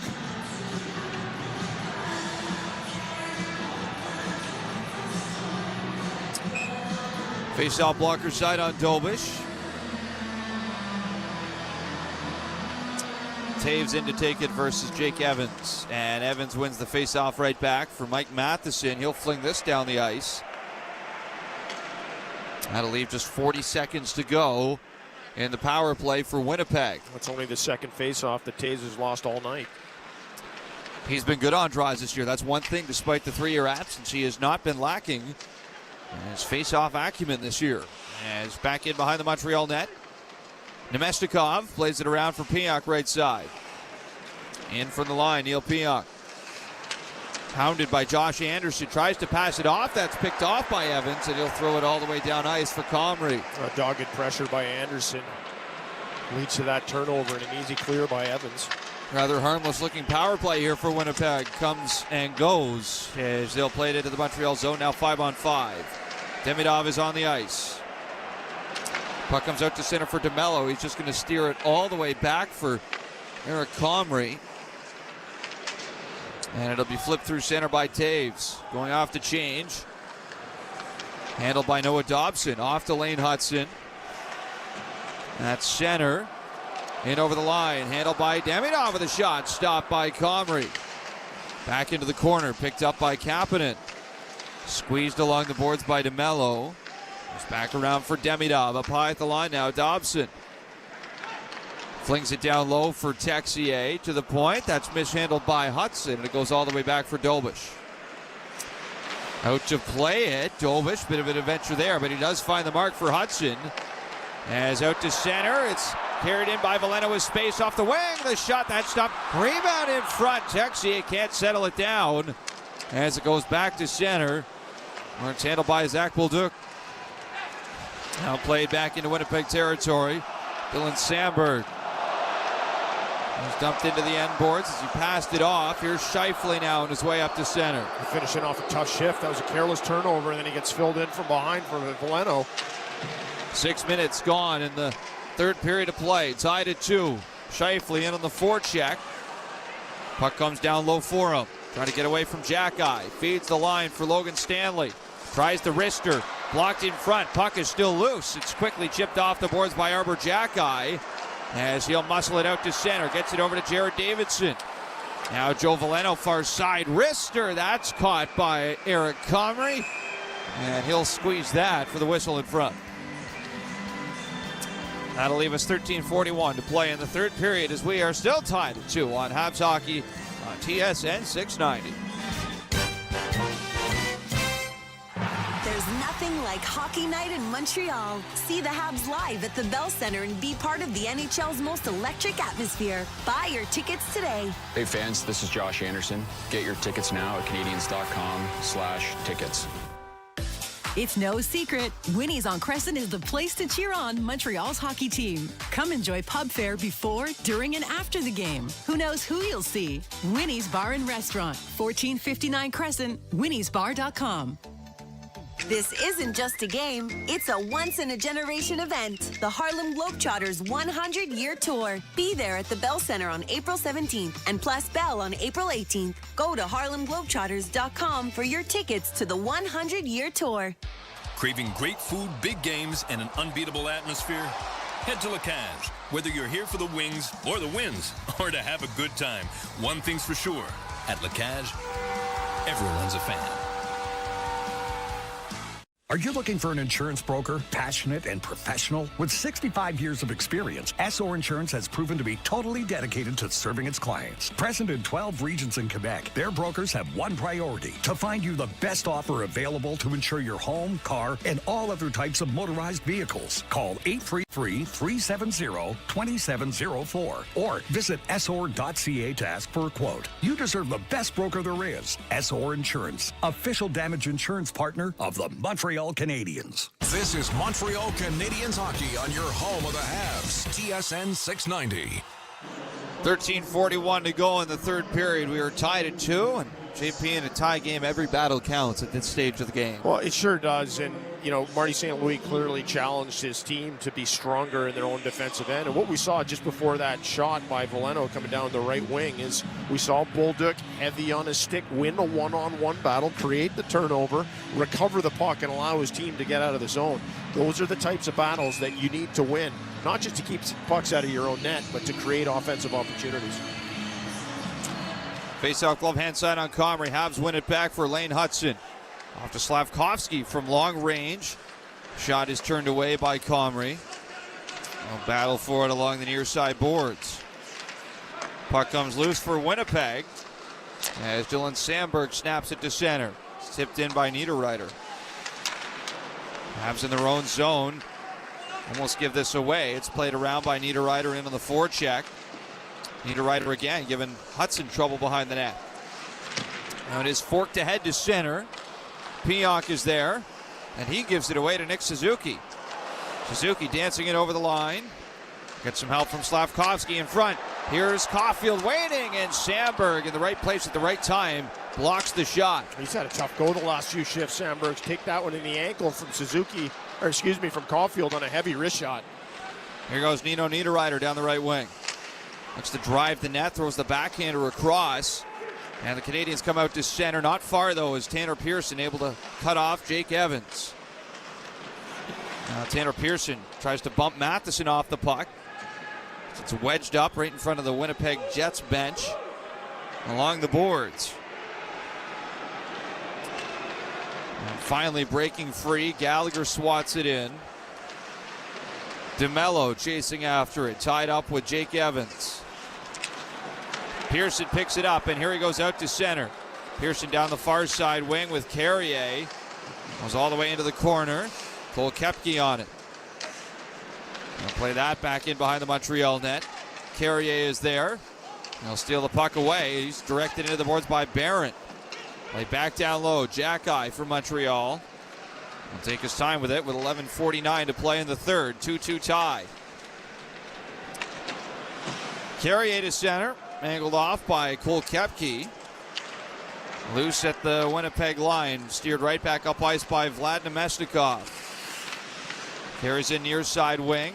Plays it behind the net. Around it goes for Cole Perfetti. He'll cycle it back in behind for Jonathan Toews. Looks to center. Poked away. There's a shot from Salamonson looking for his first in the league. And it's taken away by Jakub Dobeš. Miscommunication between Struble and Hudson. As one of the Jets goes behind the net, that puck gets fed right back out, and Dobeš has to be right on top of this as it squirts out, makes the left pad save, but as you mentioned, Victor Salamonson coming in, tries to elevate that puck, and Dobeš gets as big as he can, topples over on it for the whistle. And not a whole lot of space to shoot at there, with Dobeš easily able to play that angle. Salamonson had nowhere else to go.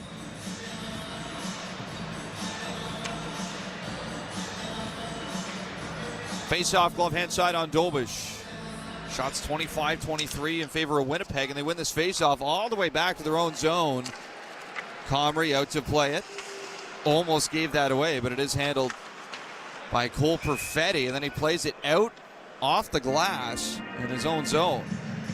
As that puck was coming down to Comrie, he had it under full control, could figure out exactly where it was going to be, and then just at the last second, the puck stood up and started moving away from him.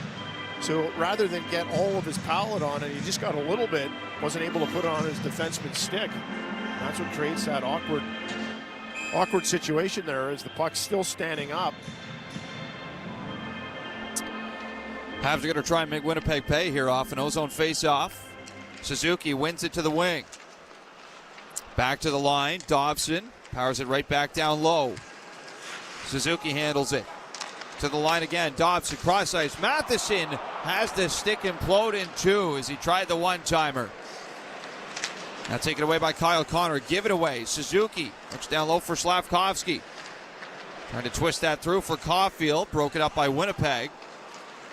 And they'll venture ahead to center ice. Kyle Connor spinning around. As the Jets will take their time in their own zone. 10:37 to go in the game. Tied at 2. Here goes Salamonson. Hands off to Scheifele. Into the attacking zone. Velarde right side. Picked up now by Connor. Back to the line. Logan Stanley. Big battle in front. Got the shot through. Blocker save made by Dobish. Some kind of battle going on with Velarde and Matheson. Now here's Scheifele right side. Just lower the hash marks. To the line. Stanley across. That one's thrown away into the feet of Salamonson. Habs pick it up as Velarde went down in a pile in the far side boards. Jets go right back after it in the corner. It's picked up though by Jared Davidson. Habs out to center. Bolduc speeds over the line. Can't get the pass through though for Veleno as the Jets play it back to center. Knocked down by Veleno and thrown in on the backhand. He hit the curved glass at the Winnipeg bench. And that'll be considered out of play. 9:46 to go in this game. Still knotted up at 2 goals apiece. We'll take another break on Habs Hockey on TSN 690.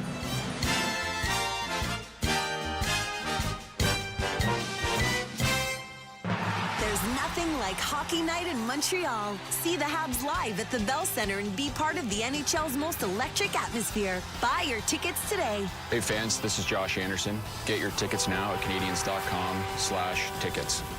50 or over? Talk to your healthcare provider about Prevnar 20, a pneumococcal pneumonia vaccine.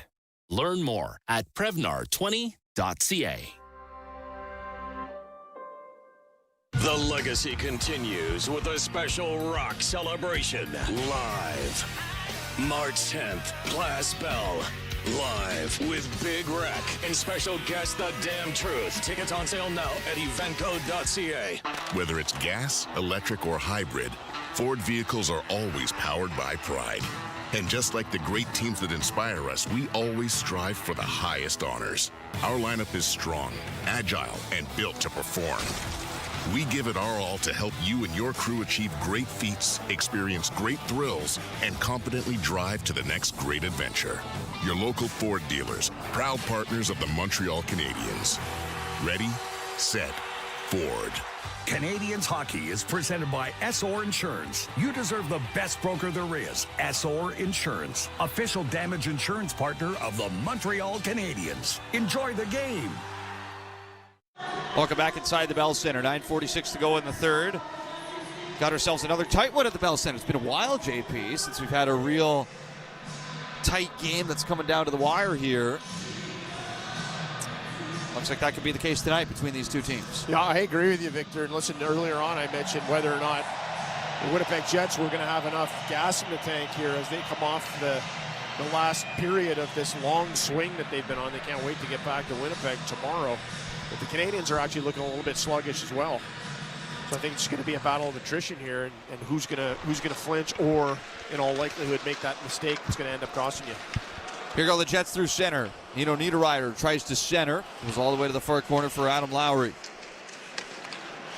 Fending off pressure from Alex Carrier. They'll play it in behind the net for Niederreiter. Takes a push from Arbor Jackeye. Jackeye picks the puck up. And flips it out through center ice all the way for an icing. You know, Jackeye makes a solid decision here as he collects the puck. But he's got space to turn his shoulders and turn his feet up ice.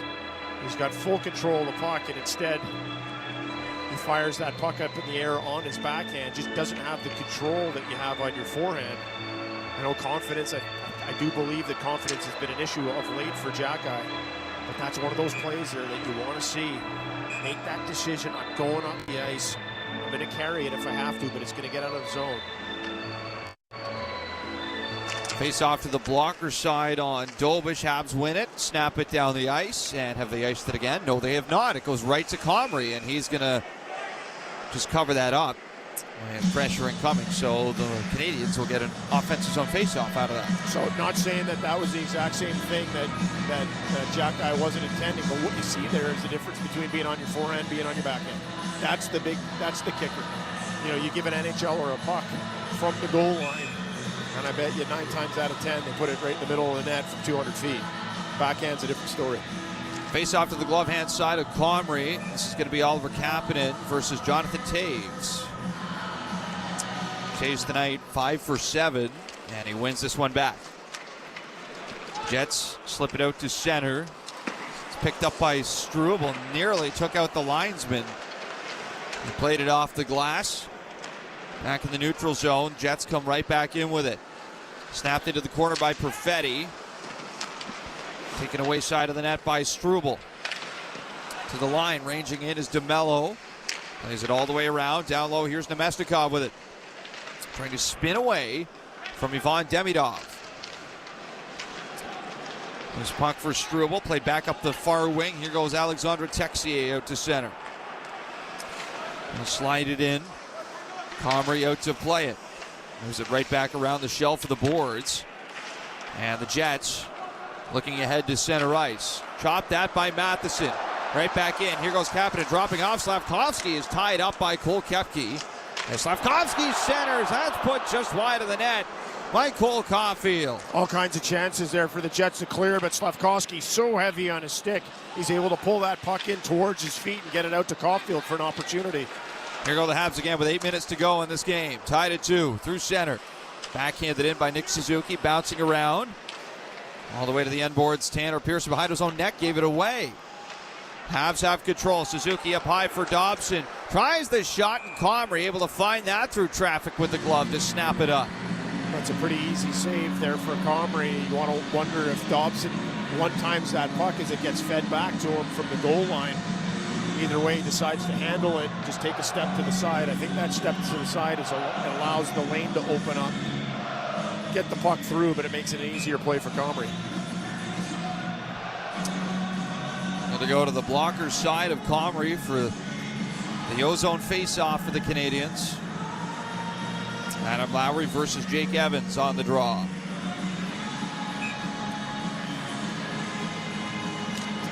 Evans wins it off on the wing. Gallagher looking to steer it to the line. It's picked up though by Winnipeg and carried out to center as Nito Niederreiter backhands it in. Iafallo chasing it down. Back up the near side. Anderson lost the handle on it. Jets control. Thrown down low by Niederreiter. Carrier trying to outmuscle Iafallo. It's picked up by Lane Hudson. And out through center he goes. Moved in far side by Montreal. Comrie out to stop it behind the net. Throws it away in the corner. Picked up though by Lowry as he takes it away from Evans. And now out to center comes Josh Morrissey. He'll just filter that into the half zone. Well, Jake Evans had a pass out to Brendan Gallagher, but the puck just wouldn't settle for him. He fans on it, turns it over to the Jets. Canadiens deep in their own zone. Here goes Slavkovsky ahead to center. Winding his way in to Jet territory. Goes all the way to the corner. As he back in behind the net. Tried to center it now. That's broken up. To the line. Matheson flings that one wide. Hits the glass. Rushing in from the far side point. Dobson in front. Caulfield there, and so is Comrie, who makes the save and hangs on. I think Cole Caulfield's had just about a Comrie this evening as that puck gets fed out of the corner. And it's a perfect one-time opportunity, but it just handcuffs Caulfield slightly. But what a pickup with his left skate. Kicks it up to his forehand, but by that point, Comrie's already slid over. Gets big in front of it, takes the angle away, and frustrates 13 for the Habs.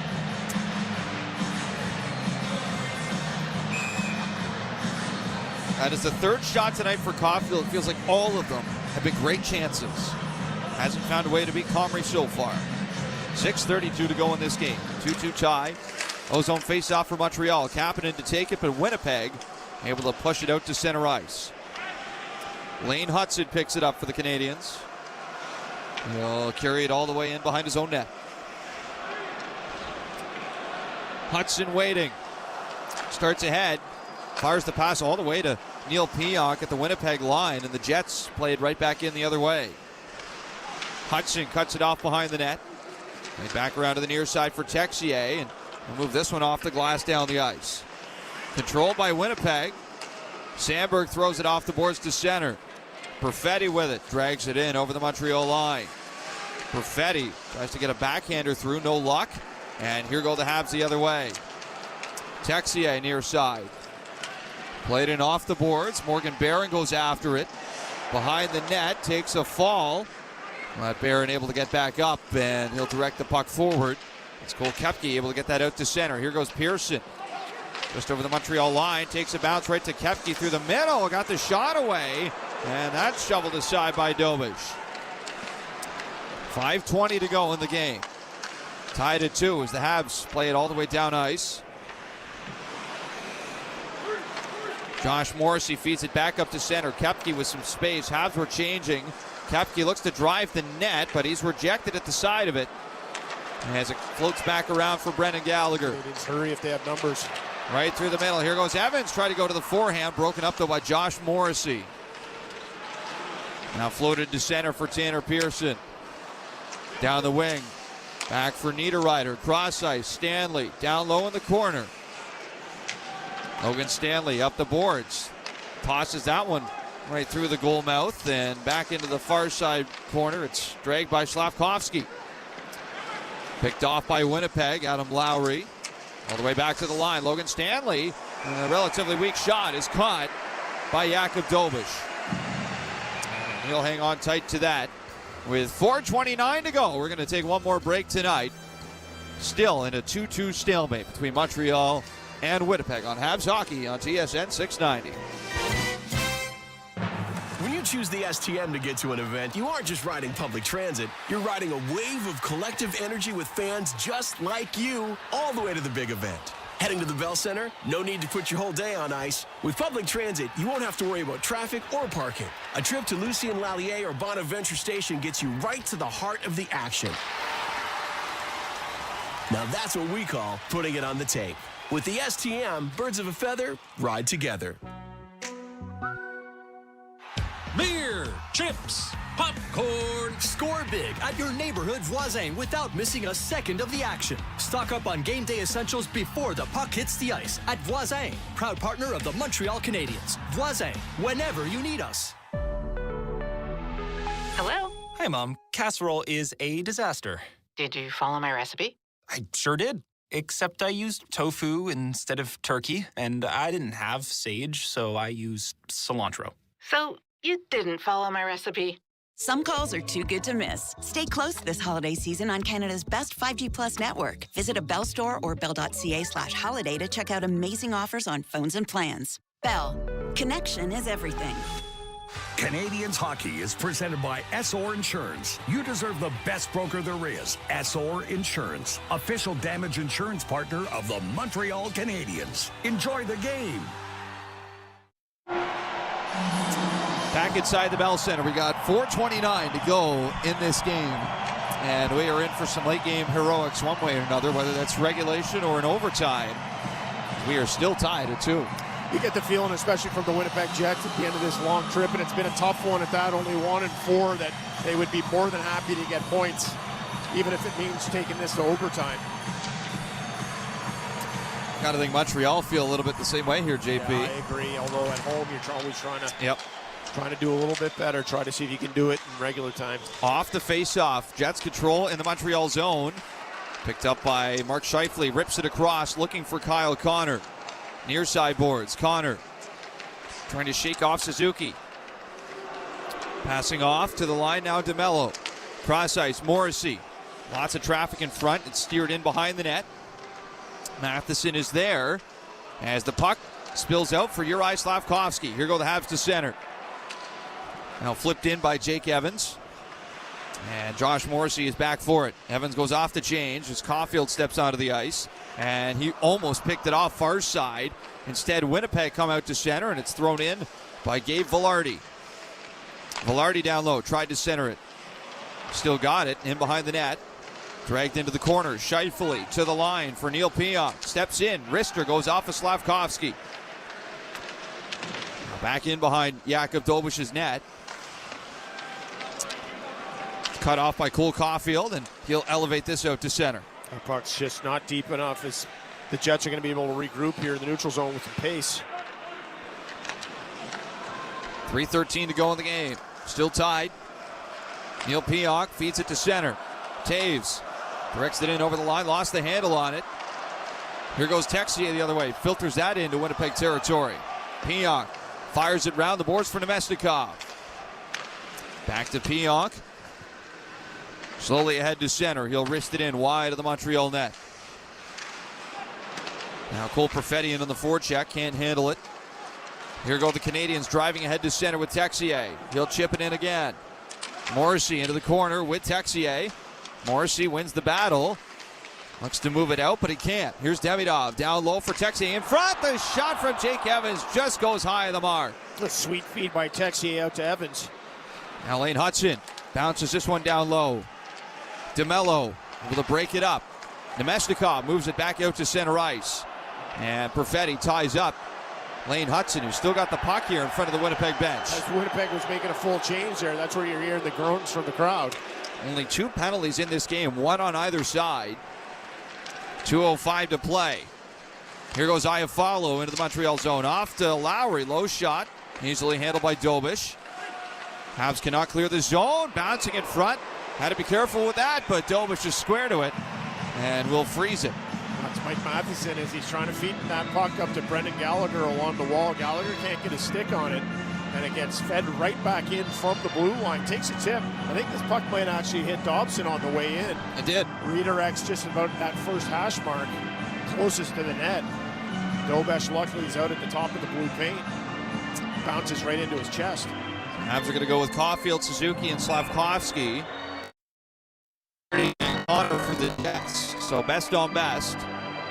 It's Morrissey and DeMello at the line for the Jets. Matheson and Dobson are the blue liners for Montreal. Matheson's already been out there 1:17, and Slavkovsky's been on the ice for 1:30 now. Still 1:55 to go in the game. Jets win the faceoff. Pass through the middle, takes a deflection off the end boards. Dobson hands it up the wing, and here go the Habs to center. Nick Suzuki backhands it in. Slavkovsky running after it. Has it warded away by Dylan DeMello. And here goes Josh Morrissey for a skate the other way. Connects with Gabe Velarde. And go in behind the net where he's stapled to the boards by Mike Matheson. Loose puck comes over to Slavkovsky. He'll backhand it ahead. Glove down by Caulfield. And he's forced to play it in from center. Now Morrissey and Suzuki back forward along the end boards. Good battle of two of Canada's best players right there as it's picked up by Scheifele. Looking for a way out. Had some trouble with it, but it is steered to center by Winnipeg. 65 seconds to go with overtime looming. Here goes Lane Hudson driving in. Fakes the slap shot. Passing off through the middle. Davidov tried to move that over. That bounced on Texier. DeMello's hurt net front. Now back up high. Montreal with it. Here's Lane Hudson. Down the left side. Hudson with the shot. That's stopped by Comrie, and he pounces on the rebound quick. Well, we've seen that puck go in before. We've seen it go in from Caulfield, and we've seen it go in from Hudson, who brings this puck down the left-hand side of the ice. It's a really tight angle, and Comrie knows exactly what's coming. A little bit of a shake and bake, and Lane Hudson gets this puck high up on Comrie, who makes the save. No way Dylan DeMello was going to be able to close Hudson down on that. He can barely get off the ice right now. Big face-off here. Kapanen out to take it in the offensive zone. Blocker side on Comrie versus Adam Lowry. And the Winnipeg captain wins it back for the Jets. Logan Stanley hastily plays it to center ice. It's picked up by Iafallo. Quickly, though, drawn away from him by Lane Hudson. Back at center, 34 seconds to go. Here goes Texier down the near wing. He'll zip it round the boards. Back into the corner. Texier directs it to the line for Lane Hudson. Through the middle. Hard one-timer from Demidov. Glances off a body and wide. Back into the corner. Jets win the battle for it. 15 seconds left in regulation. Here goes Pionk through center. Hands off to Lowry. Challenged in the corner by Demidov, who picks it up. 5 seconds left in the clock. Jets near side. Along the boards, Iafallo rips it across, and that's going to do it for 60 minutes tonight as the Montreal Canadiens and Winnipeg Jets are going to overtime. Well, I'll tell you what, how about the defensive play right at the end there with Demidov? That puck gets fed over. He's kind of stuck in a 2-on-1 situation.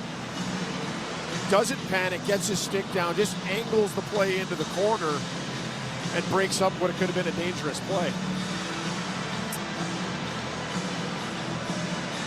The Winnipeg Jets have not been in overtime much this year. It's only the third time they've gone to the extra frame all year. They got an overtime winner from Kyle Connor. Surprise, surprise. Yep. In a lot of ways, it's really him and Caulfield, isn't it, for best at what they do from the United States. And both of them very similar in 3-on-3 as well. No question about it. Very much suits them. A little bit of space, prepared to challenge at 1-on-1 and get them close to the net, and they'll make you look silly. Caulfield's got the 3 overtime winners this year for Montreal. Newhook and Matheson have one each as well.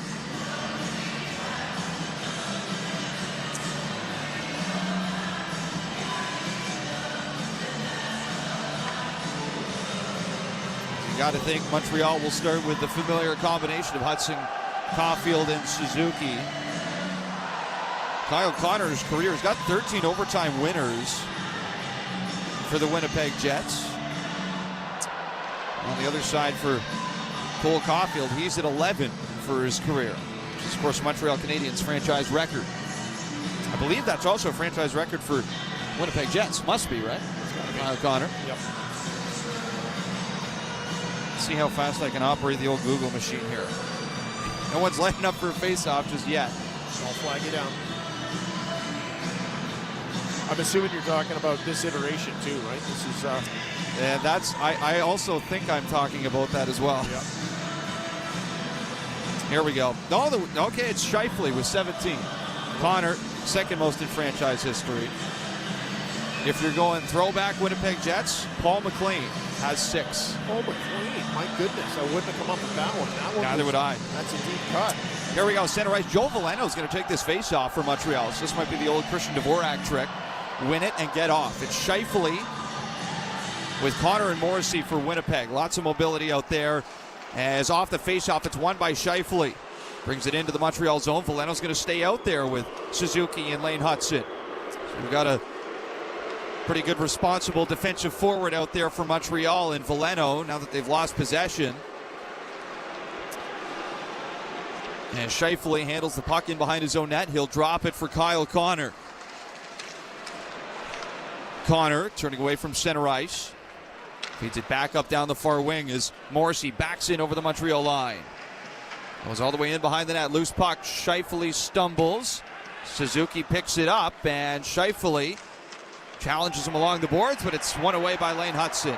No shots there for Winnipeg, so Montreal get their first possession here, 3-on-3, and on comes Cole Caulfield in exchange for Joe Veleno as Caulfield down the wing, fires away, and Comrie makes the save, almost misplayed it at the top of the crease, but he's forced to cover it up. Listen, I love the idea with Comrie as he wants to get that puck moving. He's got Morrissey in front of him, no better guy to give it to get the attack started, but Caulfield sniffs that one out, races in just in case there's something that's dragging that he can throw behind the net to blow the roof off of the Bell Center here.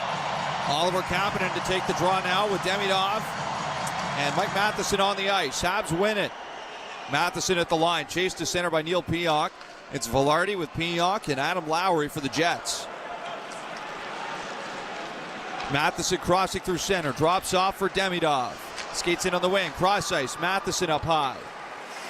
Back off for Demidov. In through the slot, Demidov drives the net, and a big glove save from Eric Comrie takes away what would have been the first overtime winner for Yvon Demidov. Demidov does exactly what he wants here. He gets 2 Jets to half the cross lane to get in each other's way, and that's just the step that he needs.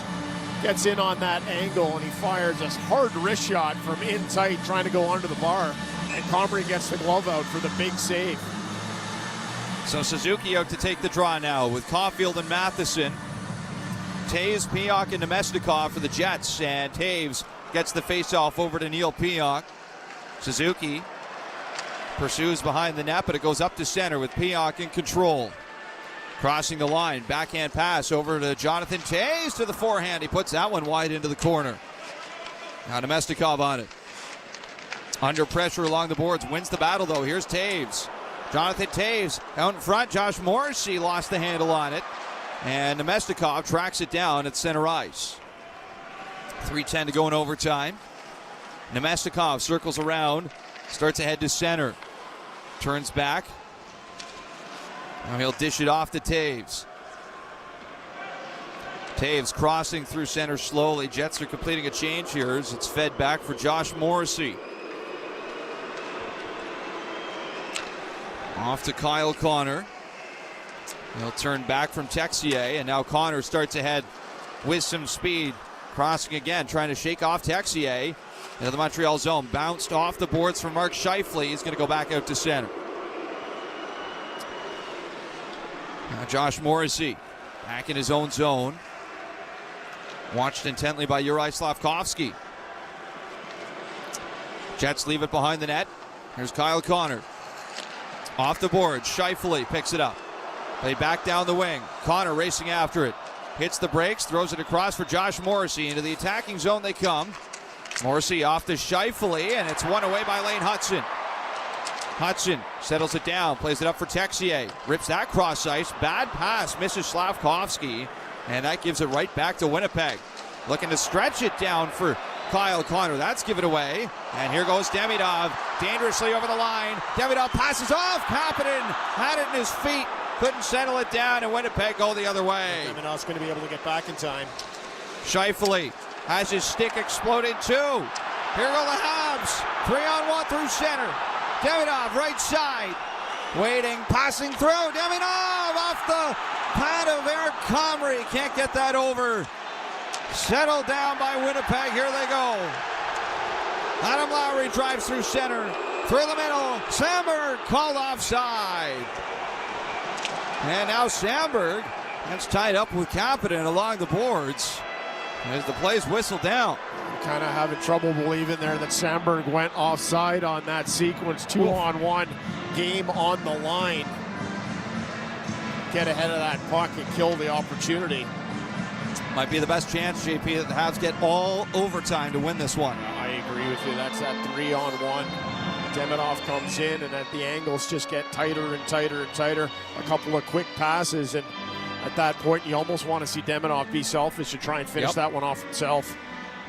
About 3 passes as Demidov tried to connect with Lane Hudson to put this one away. Neutral zone face-off. Tied up. Loose puck through center ice will be picked up by Winnipeg.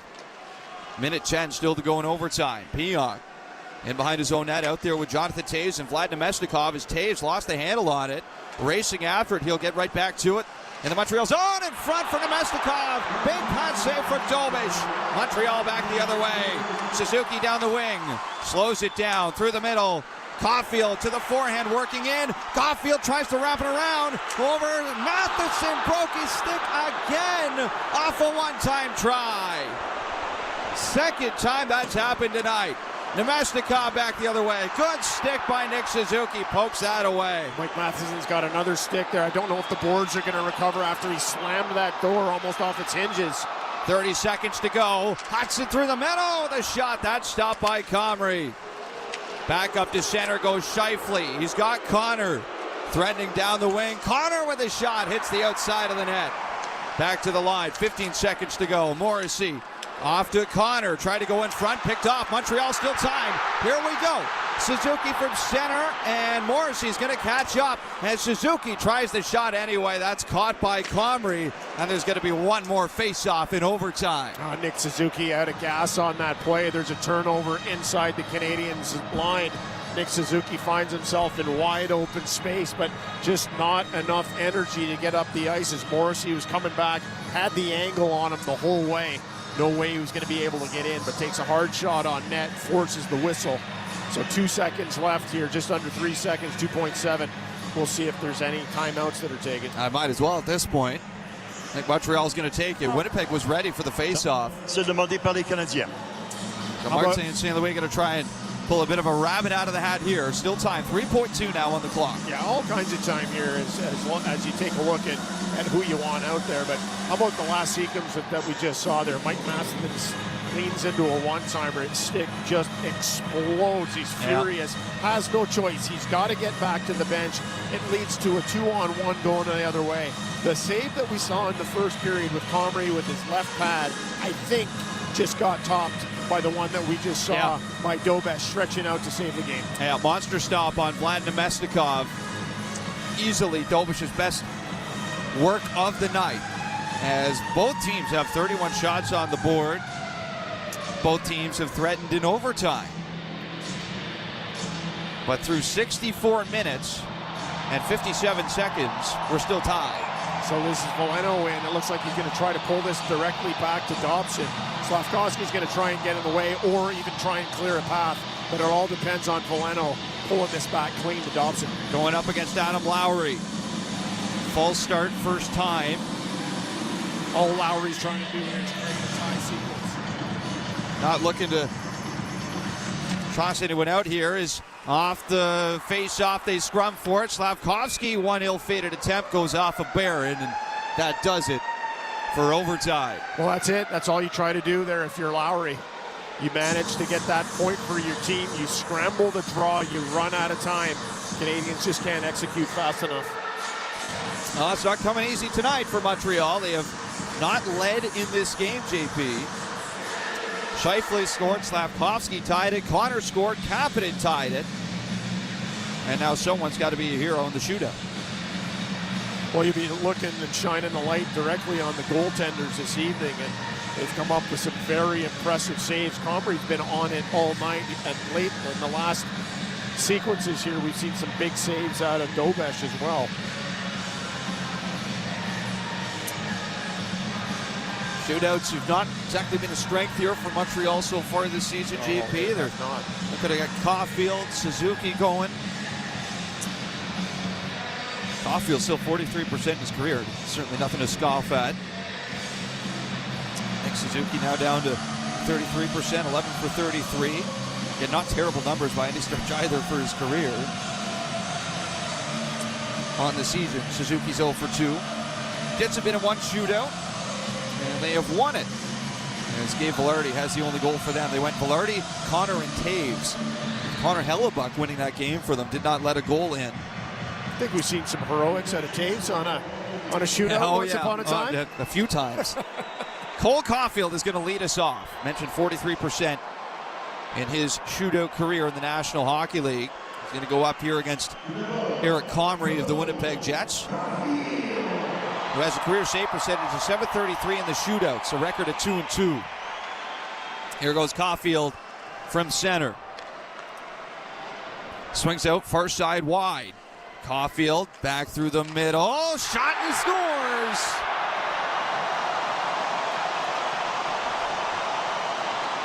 Well, it's always there. There's that 5-hole. Caulfield just with a little shoulder shake gets Comrie to open up just long enough. A little bit of daylight fires that puck through. And Winnipeg respond with their American sniper. 8 for 22 in his career. Here goes Kyle Connor in. Through the middle, picking up speed, trying to go 5-hole on Dobish. He shuts it at the last second. That's a similar idea with Connor coming down the middle of the ice. And he fires that puck in stride, tries to catch Dobish before he goes down, but Dobish is able to close those pads up. How about Alexander Texier here going for the Montreal Canadiens? Well, we saw something on social media the other day, didn't we? He's 4 for 6 in his career. Texier slowly in off the right wing, through the middle, puts the shot wide. Might have caught just a little bit of the outside of the net, but it's just a play at the last second, just changed the direction. You don't need me to tell you who's shooting here. The fans will tell you that story. 55 on Winnipeg. Mark Scheifele is going to pick it up from center. 12 for 32 in his career. False start on the face, or rather not on the face-off, on the shootout attempt. Habs had not closed the door yet. So Scheifele's going to get a do-over. Referee's just trying to freeze him. It's hard to hear right now with the chorus of boos. Scheifele in from center ice in the second round. Slowly up the middle. Shot, that's stopped by Dobish. And the Habs can win it with a goal in round 3. I'll tell you what, that's a confident Dobish in his net. He was a full foot and a half outside the top of his crease as that puck was released by Scheifele. He had nothing to shoot at all. Here we go. The captain, Nick Suzuki, 11 for 33. 33% in his shootout career with the game on his stick for the Habs. In from center, down the right side. Suzuki through the middle. Big blocker save from Eric Comrie. Very similar play as Caulfield coming down, but instead of going 5-hole, he tries to go far side, but Comrie gets the blocker down in time. Now it's a must-score scenario for Gabe Vilardi. 5 for 16 in his career. In on Dobish. Vilardi through the middle. Scores! No! It doesn't go! Dobish holds it down for Montreal. Vilardi hit the post. And the Montreal Canadiens take it in a shootout. Victor, I'm with you. I thought that one went in at first. It just went in and out, but instead catches the post. The shot had beaten Dobesh over his glove, but rings off the iron. No dice for the Jets as they head back. 1-5 on this trip. The Canadiens managed the 2 points. Wild overtime, and in the end, it's Montreal taking this one in a shootout. It'll be a 3-2 final score tonight. Time now for your play of the game, brought to you by Tim Hortons, official partner of the Montreal Canadiens. Now nudged ahead to center. Here goes Texier. He'll throw it in for Montreal as it rides around the boards. Demidov into the corner. Centers! Scores!